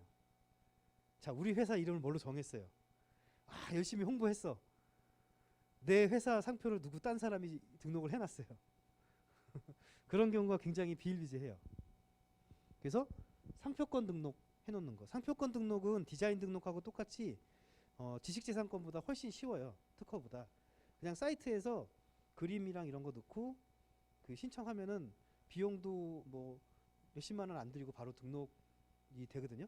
기간도 짧아요. 한 1년이 안 돼서 다 등록이 되니까 상표를 우리 회사명, 그다음에 브랜드 이 그림, CI 이런 거를 일단 정했으면 상표권을 꼭 잊지 말고 등록을 하셔야 돼요. 여기서 제가 노하우 하나 알려드릴게요. 우리 이제 법인으로 설립을 하게 되면은 제일 문제되는 게 아까 개인 기업이 좋은 점이 뭐라 그랬죠? 언제든지 내가 돈 필요하면 다시 빼가고 수익이 났을 때 내가 그냥 쌈짓돈처럼 썼다가 할 수 있는데 법인은 그게 안 된대요 그랬죠. 그게 불법이고 횡령이기 때문에. 근데 그거를 어느 정도 상쇄할 수 있는 방법들이 몇 가지가 있는데요. 그 중에 하나가 상표권이나 지식재산권을 관리하는 방법이에요. 이 창업하기 전에 상표권을 내 이름으로 권리권자로 내놓으면은 나중에 이 상표권에 대해서 이 회사랑 계약을 맺을 수 있어요. 사용 계약, 통상 실시권이나 전용 실시권 계약을 맺으면 지금 초기에는 어차피 회사가 돈을 못 버니까 돈이 들어올 게 없으니까 처음에 몇 년까지는 무료로 쓰게 해준다라고 계약 맺으면 되고 그 이후에는 적정한 가격대로 이 상표를 사용하는 권리에 대한 비용을 책정해서 받을 수가 있어요. 그러면 회사가 돈을 버는데 내가 필요한 어느 정도의 자금 피드백을 받을 수 있게 되는 거죠. 합법적으로. 그래서 지식재산권도 마찬가지예요. 지식재산권도 그 나중에 회사를 창업하고 나서 출원을 하려고 그러면 이게 직무발명 규정에 좀 위배될 수가 있거든요. 대표이사는 좀 괜찮은데 그래서 직무발명이 되기 전에 특허 필요한 것들이 있으면 내 개인 이름으로나 아니면 공동 이름으로 먼저 출원해놓고 회사는 법인격이니까 법인격이 그것을 사용 권한을 계약 맺는 형태로 하면 내가 그걸 가지고 실제로 제품화돼서 생기는 프로핏들에 대해서 합법적으로 피드백을 받을 수 있어요. 안 그러면 피드백 받을 방법이 되게 없거든요. 월급밖에 없는데 월급도 주주들한테 다 허가받아야지 설정을 할 수 있기 때문에 그래서 초기에 이런 지식재산권 관련해서는 그런 식으로 미리 준비해 놓으면 저희도 지금 상표권이 이제 이번 주에 등록이 완료될 건데 창업 전에 우리 같이 창업한 친구하고의 개인으로 지식재산권을 내놨어요. 그럼 이제 저희 미랄이라는 법인격에서 이제 전용 실시권 계약을 이제 쓰면 되죠. 지금은 이제 한 몇 년 동안은 무료로 해놔야죠. 어차피 돈 들어오는 게 없는데 가져올 거 없잖아요. 이거는 합법적이에요. 합법적으로 법인에서 생기는 프로핏을 내가 공유할 수 있는 방법. 지식재산권 가지고 하는 거. 이거는 팁이니까 알아두시면 좋을 것 같고요. 그 다음에 아까 처음에 말씀드렸던 법인 설립하고 사업자 등록 구분. 요거는 아까 말씀드린 게 아니구나. 법인을 설립한 거랑요. 그 다음에 사업자 등록을 한 거랑은 구분돼야 돼요. 법인은 새로운 인격을 하나 그러니까 가상의 버추얼한 인격을 만드는 거라고 생각하시면 되고요. 거기서 실제로 사업을 한다라는 거는 사업자 등록으로 하거든요. 제일 큰 차이가 법인에서 뭘 하는지는 정관에 써 있어요. 근데 사업자 등록에서는 사업자 등록증에 어떤 업태, 어떤 업종으로 한다라고 또 적게 돼 있거든요.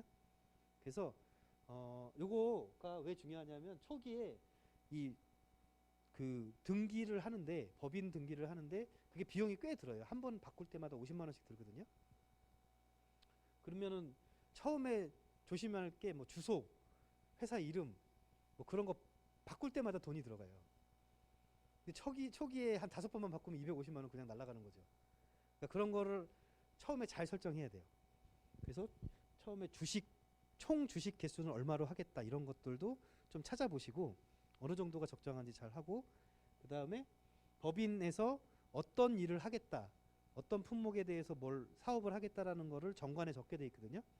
그거는 최대한 적절하게 쭉 많이 적을수록 좋고 이 중에서 실제로 사업자 등록증에 이거를 먼저 사업을 할 거야 라고 옮기는 거는 여기 있는 게 여기랑 일치해야 되지만은 여기에 이 정관에 있는 걸 모두 다 사업자 등록증에 넣을 필요는 없어요.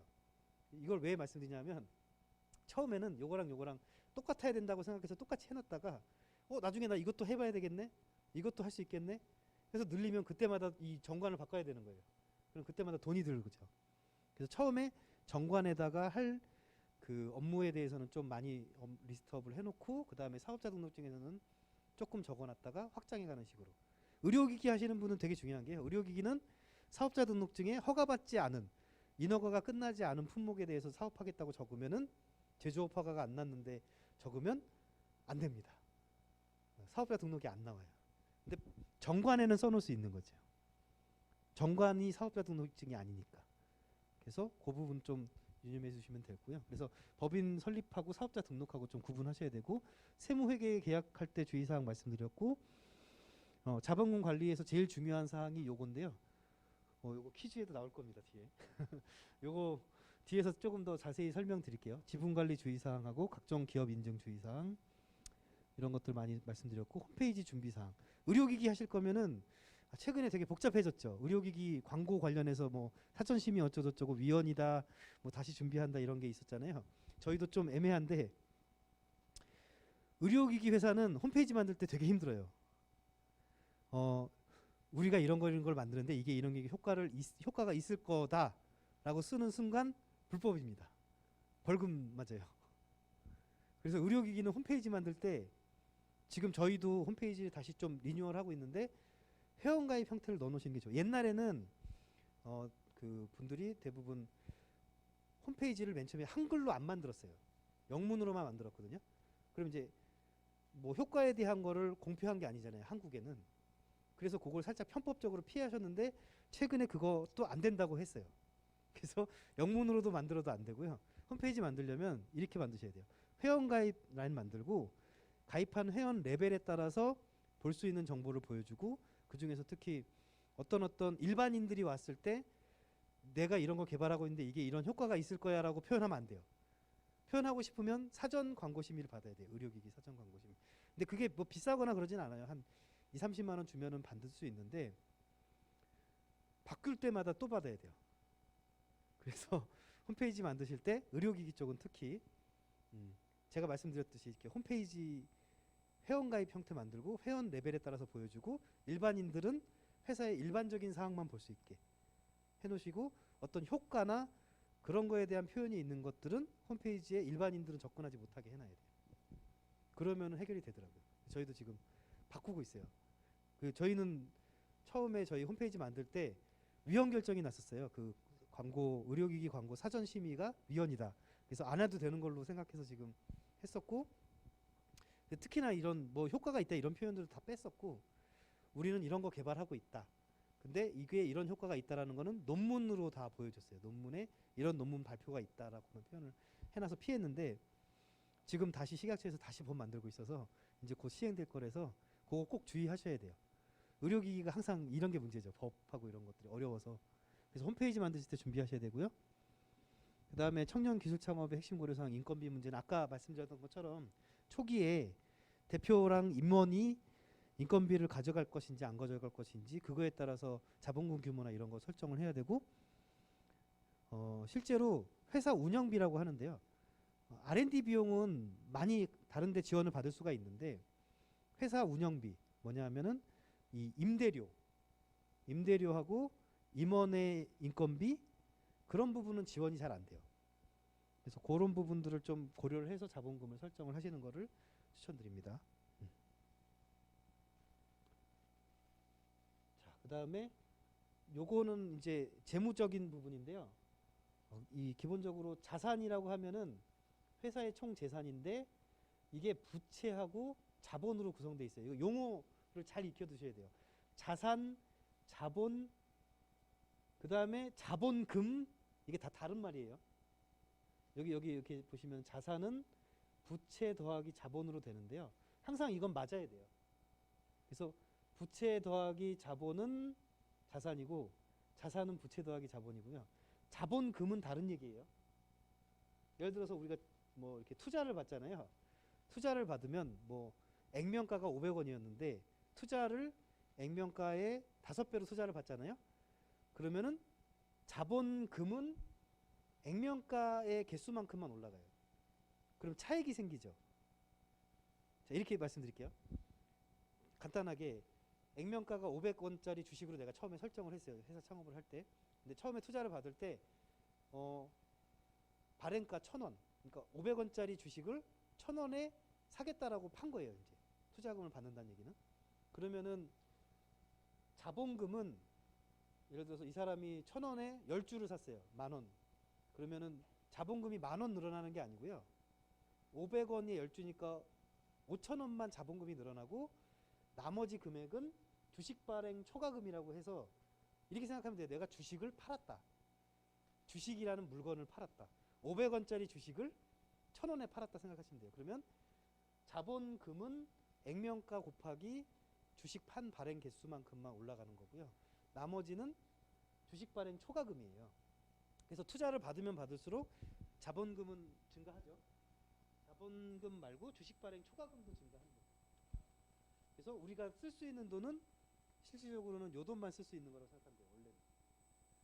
요 돈은 쓰면 안 돼요. 원래. 그게 원래 원칙인데 실제로 쓰게 되죠. 그렇죠? 그 다음에 자산은 돈, 현금하고 요 부채에 대한 보증금, 이것도 자산에 잡히는 거예요. 왜냐하면 부채가 자산 안에 들어있는 거잖아요.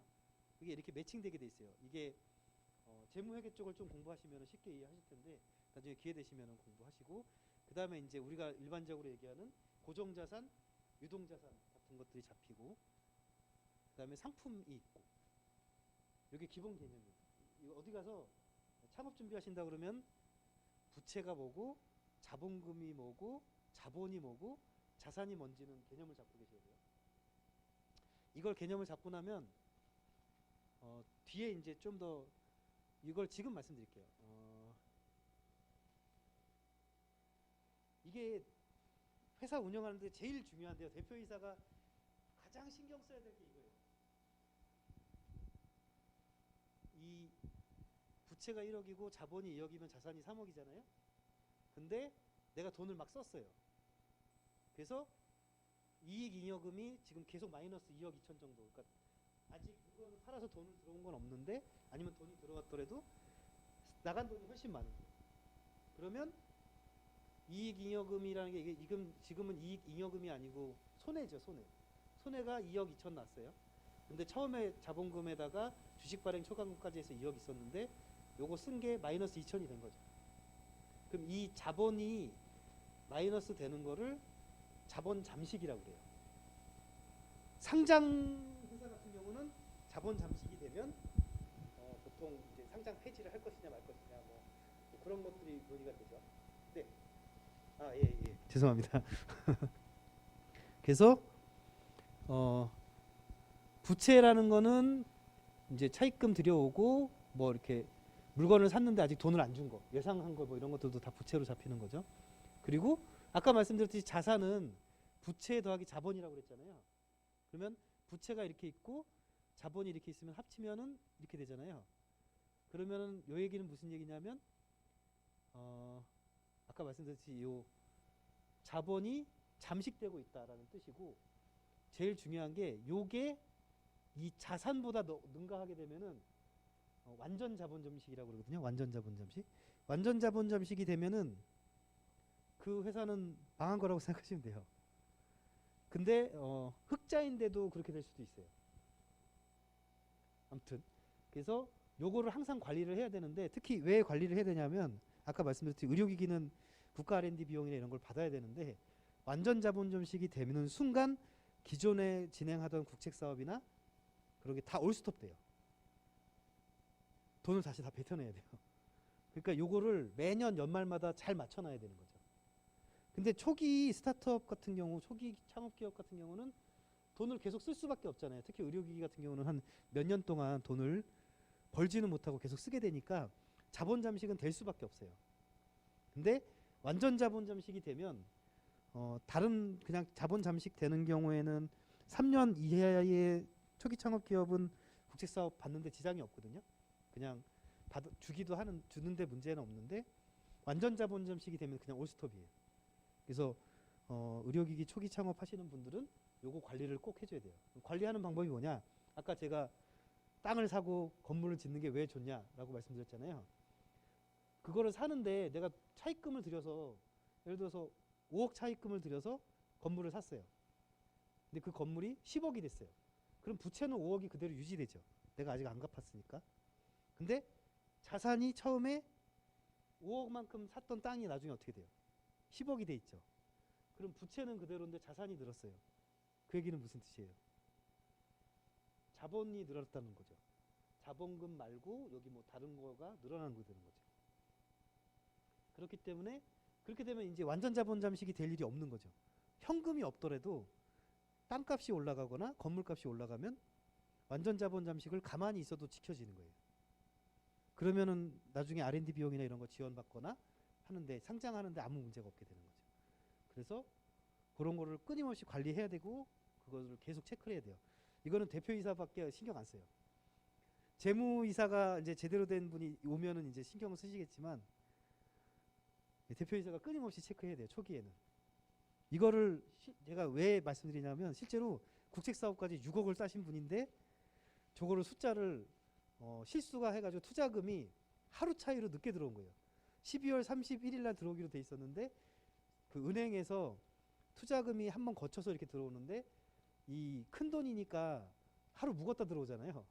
그래서 실제로 투자금이 입금이 1월 1일 날 된 거예요.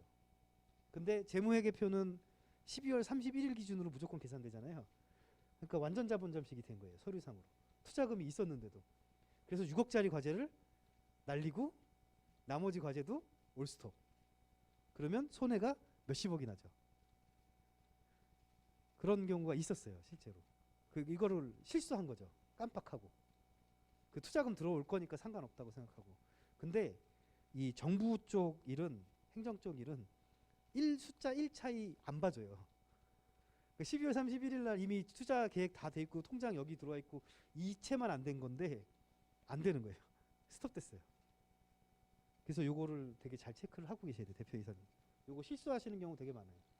그러면은 몇 억짜리 막 자본금 현금 다 있고 투자금 다 받았어도 과제를 못 하는 거예요. 그러면은 이제 투자자들한테 욕 먹죠. 이제 내가 5억 투자했는데 네가 5억까지 딴다고 해서 투자해서 10억으로 제품 출시해가지고 시장에다가 뿌릴 거 생각하고 투자금 이렇게 회수할 거 생각하고 있었는데 5억까지가 안 들어왔어? 그럼 잘못하면 진짜 문제가 생기면 투자금도 회수당할 수도 있죠. 그렇죠? 그런 거를 이 재무회계 쪽을 굉장히 신경을 많이 써야 되고 이걸 관리를 잘 하셔야 됩니다. 대표이사님.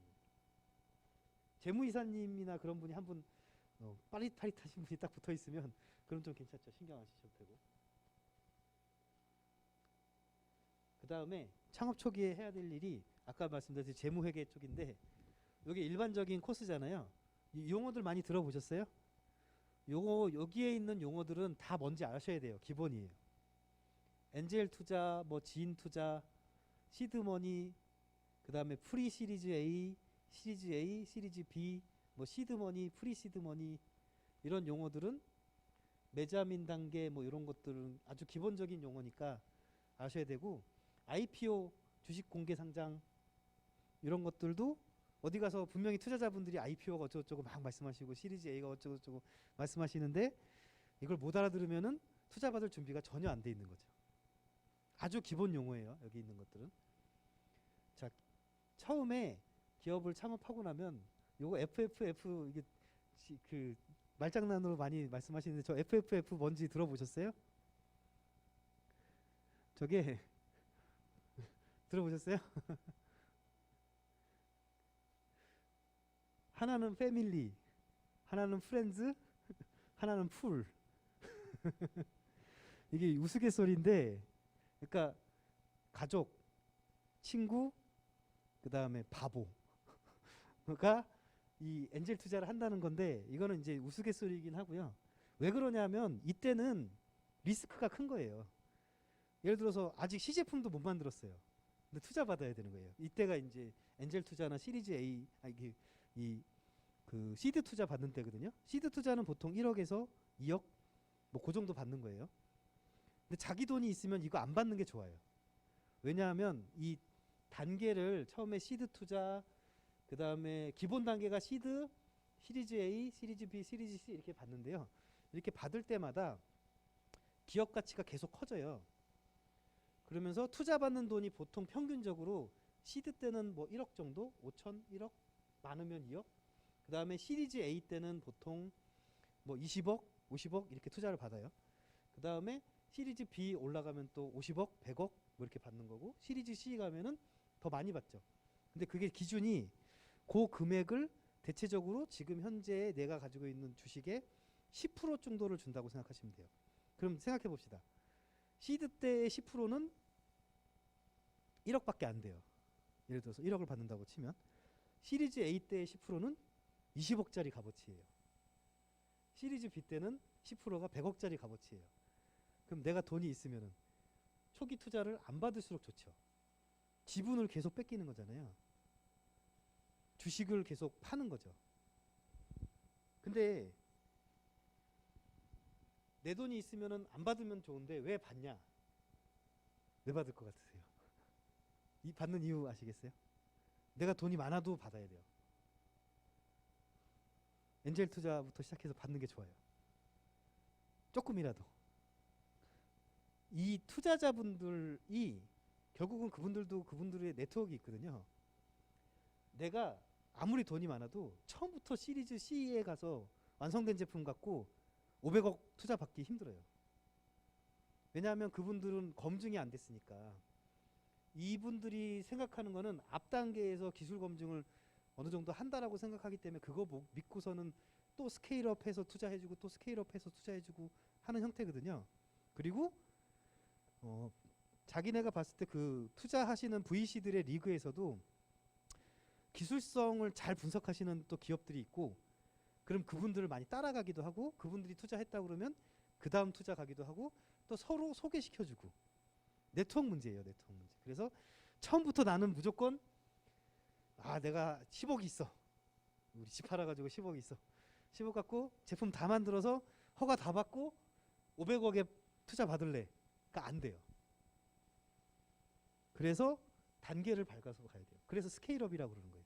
스케일업 단계가 아까 말씀드렸듯이 이때면은 아까 시드 A에서 1억 받는다라는 얘기는 1억을 10%라는 얘기는 회사의 밸류에이션, 회사 전체의 값어치가 100% 지분에 대한 값이거든요. 10%에 1억이잖아요. 그러면은 100%면 얼마예요? 10억인 거죠. 그럼 시드 때 1억을 받는다는 얘기는 10% 지분을 주고, 그러면 우리 회사 값어치는 지금 10억인 거예요. 근데 그 다음에 시리즈 A로 가면은 예를 들어서 30억을 받았다. 투자를 10% 주고. 그럼 우리 회사의 값어치는 300억이 돼 있는 거죠. 이게 자 10억짜리 회사가 300억이 돼 있어요. 그 다음은 600억 되고 1000억 되고. 일반적으로 우리나라에서 의료기기하고 제약 쪽에 상장해서 진짜 막 뉴스에 나오는 그런 데 말고 평균적으로 이 IPO 공개 주식 시장에 올라갈 때 초기 값어치는 보통 기업 밸류에이션이 1000억 정도예요. 보통 1000억에서 2000억 사이.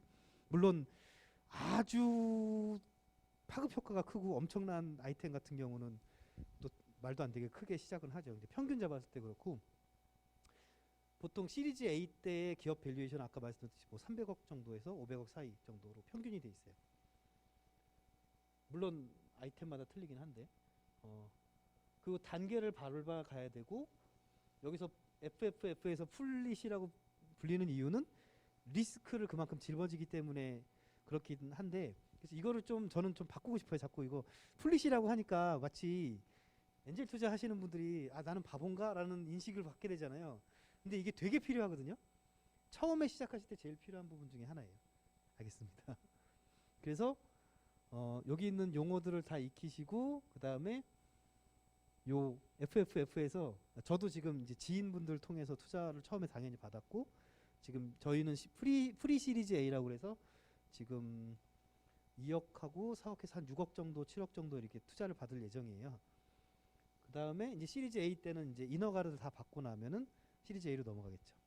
그래서 요 시리즈 A, B, C는 무슨 의미가 있는 건 아니고요. 그냥 순서대로 A, B, C 붙여놓고요. 이게 그 실리콘밸리에서 나온 용어인데, 그냥 투자 받는 순서에 따라서 회사 스케일업 되는 거에 따라서 순서를 이렇게 A, B, C, D 그냥 붙여놓은 거고, 거기에 조금 그 전 단계에 조금 더 돈이 필요해서 받는 걸 프리 시리즈 A, 그다음에 그 전 단계에 아주 초기에 받는 거를 시드 아니면 프리 시드라고 그냥 이름을 만든 거예요. 그래서 뭐 특별한 여기 A, B, C의 용어의 의미는 없습니다. 그래서 이렇게 일반적으로 가는 거고요. 우리가 보통 벤처 캐피탈이라고 하는 데들은 보통 시리즈 A 이상의 자본금을 갖고 있는 투자 여력이 있는 회사들을 얘기하고요. 그 전에는 엑셀러레이터라고 해요. 1억 정도, 2억 정도 투자하실 수 있는 분들. 오늘 여기 이제 수업에서 강의하시는 분들이 대체적으로 엑셀러레이터 분들이죠. 시드 투자하실 수 있는 분들, 엔젤 투자하고. 그 다음에 아까 보여드렸던 게 일반적인 건데, 실질적으로는 이런 경우가 많대요. 그러니까 이 단계별로 이렇게 되는 거는 아주 아이디어라는 곡선이고요. 보통은 처음에 이렇게 뭘 냈다가 처음에 잘 안 팔리다가 왜 안 팔릴까? 대체적으로 공학자들이나 이런 분들이 잘 이렇죠. 팔로나 아니면 사실 분들의 의견이 반영되지 않은 제품을 내게 되면 이런 경우가 많아요. 처음에 내놓고 조금 팔려요. 처음에 새로운 거 나왔으니까. 근데 쭉 떨어지서 안 팔리는 거죠.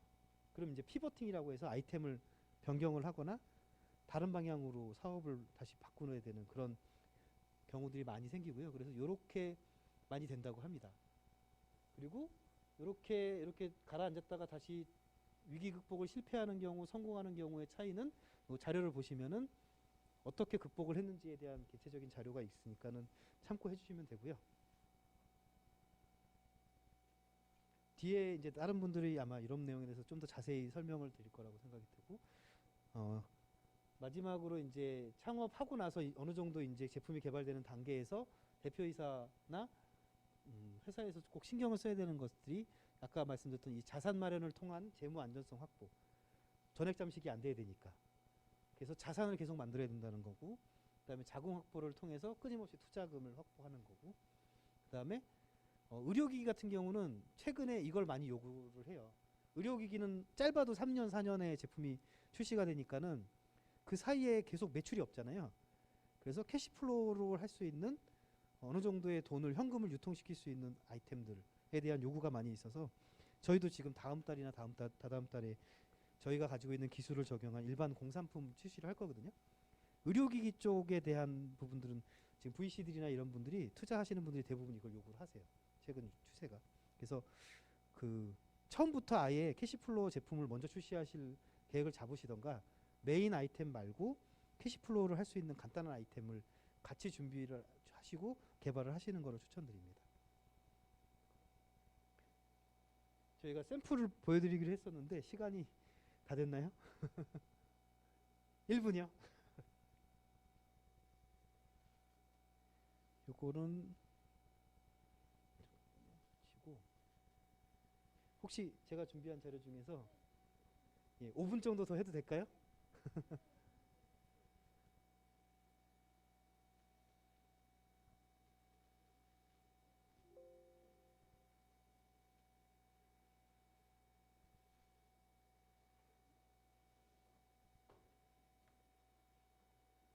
참고로 이런 IR 자료들이 VC라는 사이트에 가면 각 기업별로 공개되어 있는 IR 자료들이 많이 있어요.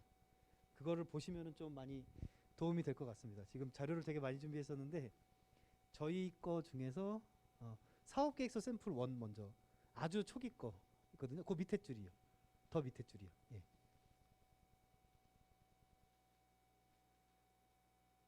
이거 제가 이걸로 넘기면서 하면 되나요?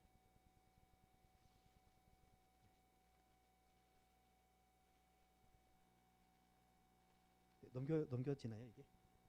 네. 여기 보면은 순서가 대부분 초기에 하는 것들은 사업계획서 요구하는 거는 거의 비슷해요. 문제인식. 왜 필요하냐? 왜 개발하게 됐냐? 뭐가 필요하냐? 뭐가 문제냐? 그거에 대한 내용하고요. 그 다음에 그거를 어떻게 실현할 것이냐? 어떻게 해결할 것이냐? 그리고 그 해결하고자 하는 거를 내가 어떻게 구현할 것이고 그 구현된 걸 가지고 어떻게 시장에 들어갈 것이냐. 여기서 제일 중요하게 생각하는 것들이 이제 투자자분들은 비즈니스 모델을 제일 열심히 보시고요. 솔직히 VC들이나 엑셀러레이터 분들은 핵심적으로 보시는 게요. 이거 개발 어떻게 하는 거는 관심이 없으세요. 근데 공학자분들은 대부분 이걸 많이 강조하시거든요.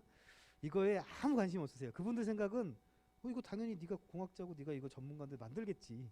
당연히 뭐 돈 주는데 못 만들겠어? 예요. 관심 있으신 건 요 비즈니스 모델. 그래서 어떻게 돈 벌 건데? 그리고 너 도대체 얼마 필요한데? 언제 얼마 필요한데? 그리고 그거 가지고 돈 번다고 하는데 시장 분석은 제대로 했어?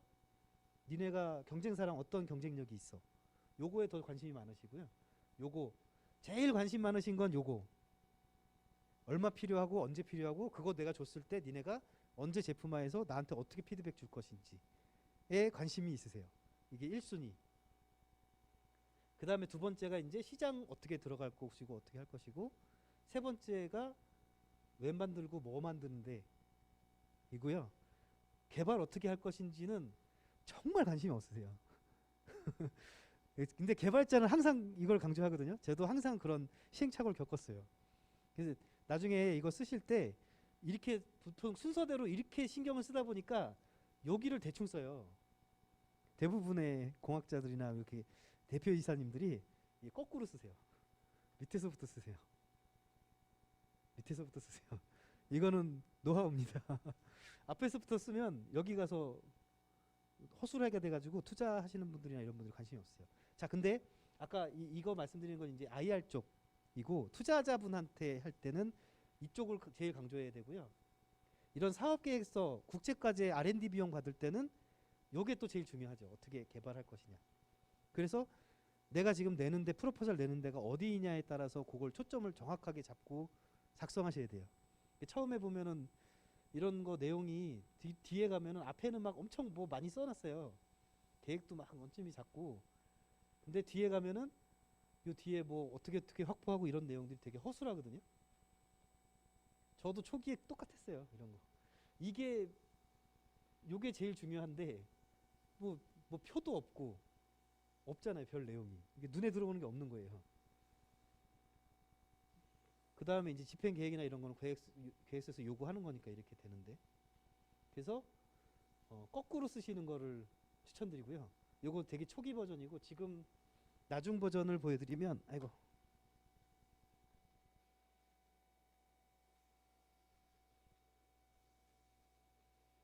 이거는 사업 계획서 차원에서 나중 버전인데요. 이거 되나? 이거를 사이즈를 작게 만들어서 한 화면에 한 페이지 나오게끔 조정해 주세요.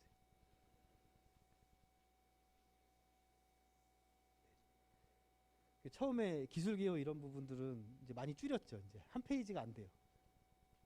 그 다음에 뭐 사업의 필요성도 그렇게 많이 넣지 않고 경제적 관점 뭐 이런 것들은 꼭 양식에 넣어야 되니까 이 뒷부분들이 이 지식재산권에 대한 그 분석들 이런 게 이제 점점 보강되는 거죠. 이제 지원 받아가지고 변리사분들이 계속 분석해준 내용들이 이제 확보가 되니까 그 다음에 선행 연구가 조금씩 이제 있었던 거고 이 특허 분석이나 이런 부분들은 이게 과제 제안서다 보니까 R&D 비용 과제 제안서다 보니까 이쪽이 좀 많이 강조됐는데요. 나중에 가면은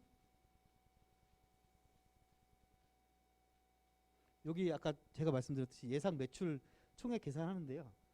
이거 통계 갔다가 진짜 어떤 병원에 어떻게 들어가고 몇 개가 들어갈 거고를 다 일일이 다 계산했어요. 이 정도로 구체적으로 써야지 내가 제대로 사업화 목표가 잡힌 거예요. 그냥 뭉뚱그려서 시장에 1% 먹겠습니다.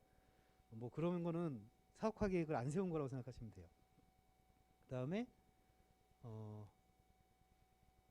이렇게 시장 규모 처음에는 일반적인 시장 규모 자료가 있잖아요. 요거에서 끝나면 안 되고요. 그래서 경쟁사가 어떻게 제품이 얼마에 팔리고 있고 그래서 우리는 단가 얼마 잡을 거고 그 다음에 이 수압 분석이나 이런 것들이 사실은 별로 중요하진 않거든요. 투자자분들한테는 관심이 없는 내용인데 자기 스스로 시장에 대한 분석을 할 수 있는 툴이고 이런 것들은 아까 말씀드렸듯이 경영학 쪽에서 공부를 하면 아주 기본으로 해야 되는 것들이에요. 시장 분석도. 수압 분석이나 수압 분석은 많이 들어보셨을 텐데 이거 말고 수압 분석을 보통 요 정도만 하세요. 근데 요거를 가지고 전략을 어떻게 짜는지까지도 해야 되는 거고 이거 말고도 분석 방법이 5포스나 뭐 여러 가지 기법들이 있는데 최근 기법들을 공부를 하시고 도입을 해야지 좀 더 준비가 된 거죠. 그 다음에 상용화 계획도 단가 얼마부터 이런 게 다 잡혀 있어야 되는 거예요. 그래서 단가 얼마고 얼마 몇 덱을 팔 거고 이게 아주 구체적으로 잡힌 거죠. 양산 계획도 몇 퍼센트 선에서 몇 배고 그래서 매년 얼마만큼 해서 병원 개수가 얼마가 될 거고 그래서 대상 매출이 이만큼이고 판매 기간 얼마고 이 정도로 상세하게 계획을 짜셔야 됩니다. 그 다음에 여기 5포스 분석한 것들 들어갔고 포믹스, 포피 분석 이런 것들도 할 줄 알아야 돼요. 나중에 시장 분석이나 시장에 대한 전략 짤 때는 기본이거든요. 경영학 쪽에 하시는 분들은 아주 기본인데 공학자들은 처음 들어보는 사람들이 많을 거예요. 그래서 이런 부분들이 준비가 잘 돼야 됩니다. 그래서 시장도 마케팅은 어떻게 할 것이고 어느 전시회에 갈 것이고 전시회는 언제 하는데 여기 가서 어느 학회에 가서 뭘 할 거고 이 정도의 구체성을 가져야지 되고 고용이나 이런 것도 몇 년 단위로 몇 명 할지 이 정도의 구체성을 가져야지만 제대로 됐다라고 생각하시면 될 것 같습니다. 마칠까요? 아니면은 IR 자료 샘플 한 번만 더 보여드릴게요. 네, 네, 예, IR 샘플 보여주시고요. 예, 요게 저희 회사 초기의 IR이거든요. 사실은 전기천공을 췌장암 쪽으로 먼저 타겟을 했었는데 전기천공 암 치료기기를 개발하고 있는데 그것을 한번 피버팅을 했었어요. 유방암 쪽 적용으로. 그래서 이렇게 보면은 내용이 되게 뭐랄까요? 그러니까 공학적으로 많은 내용을 자꾸 담으려고 제가 엄청 노력했거든요. 그래서 이거 발표하는데 시간이 엄청 오래 걸려요. 그래서 이런 내용들 다 막 임상적인 결과 넣고 막 다 비교표 넣고 이런 거 넣고 불러 넣고 자료 다 넣고 하면은 이거 발표하는데 40분 걸려요. 자, 이 30페이지가 넘죠. 이러면 IR 자료로서는 꽝입니다. 요 다음 거 보여드리면요. 예. IR 자료는 미국 같은 경우는 실리콘밸리 이런 데는 IR 내가 뭘 하고 있고 이게 어떤 효과가 있고 얼마 벌 거야. 근데 얼마가 필요해. 를 말하는데 5분이 안 주어져요. 심지어는 엘리베이터 타고 가면서 설명 끝나야 되는 상황도 있거든요. 근데 우리나라 같은 경우는 7분에서 10분. 저도 TMI라서 아시다시피 말이 많다 보니까 아까 40분짜리 하다가 엄청 혼났어요. 이 VC 분들한테. VC 분들이 관심 있는 거 뭔지 아까 말씀드렸죠. 앞에 왜 하는지 이런 거 한 페이지면 땡이에요. 관심 없으세요. 이게 필요하구나는 필요하니까 하겠지. 필요 없는데 네가 왜 만들어요? 관심 별로 없어요. 필요하니까 당연히 하는 거니까. 그래서 한 페이지 어떻게 할 건데 한 페이지면 끝이에요.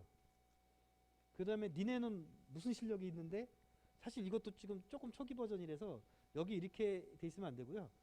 나는 무슨 전문가, 무슨 전문가, 무슨 전문가, 무슨 전문가로 끝나야 돼요. 아니면 무슨 전문가 팀 그렇게. 이것도 지금 처음에 저희가 초기에는 뭐 보여줄 게 없으니까 제 이력밖에 없잖아요. 커리어밖에.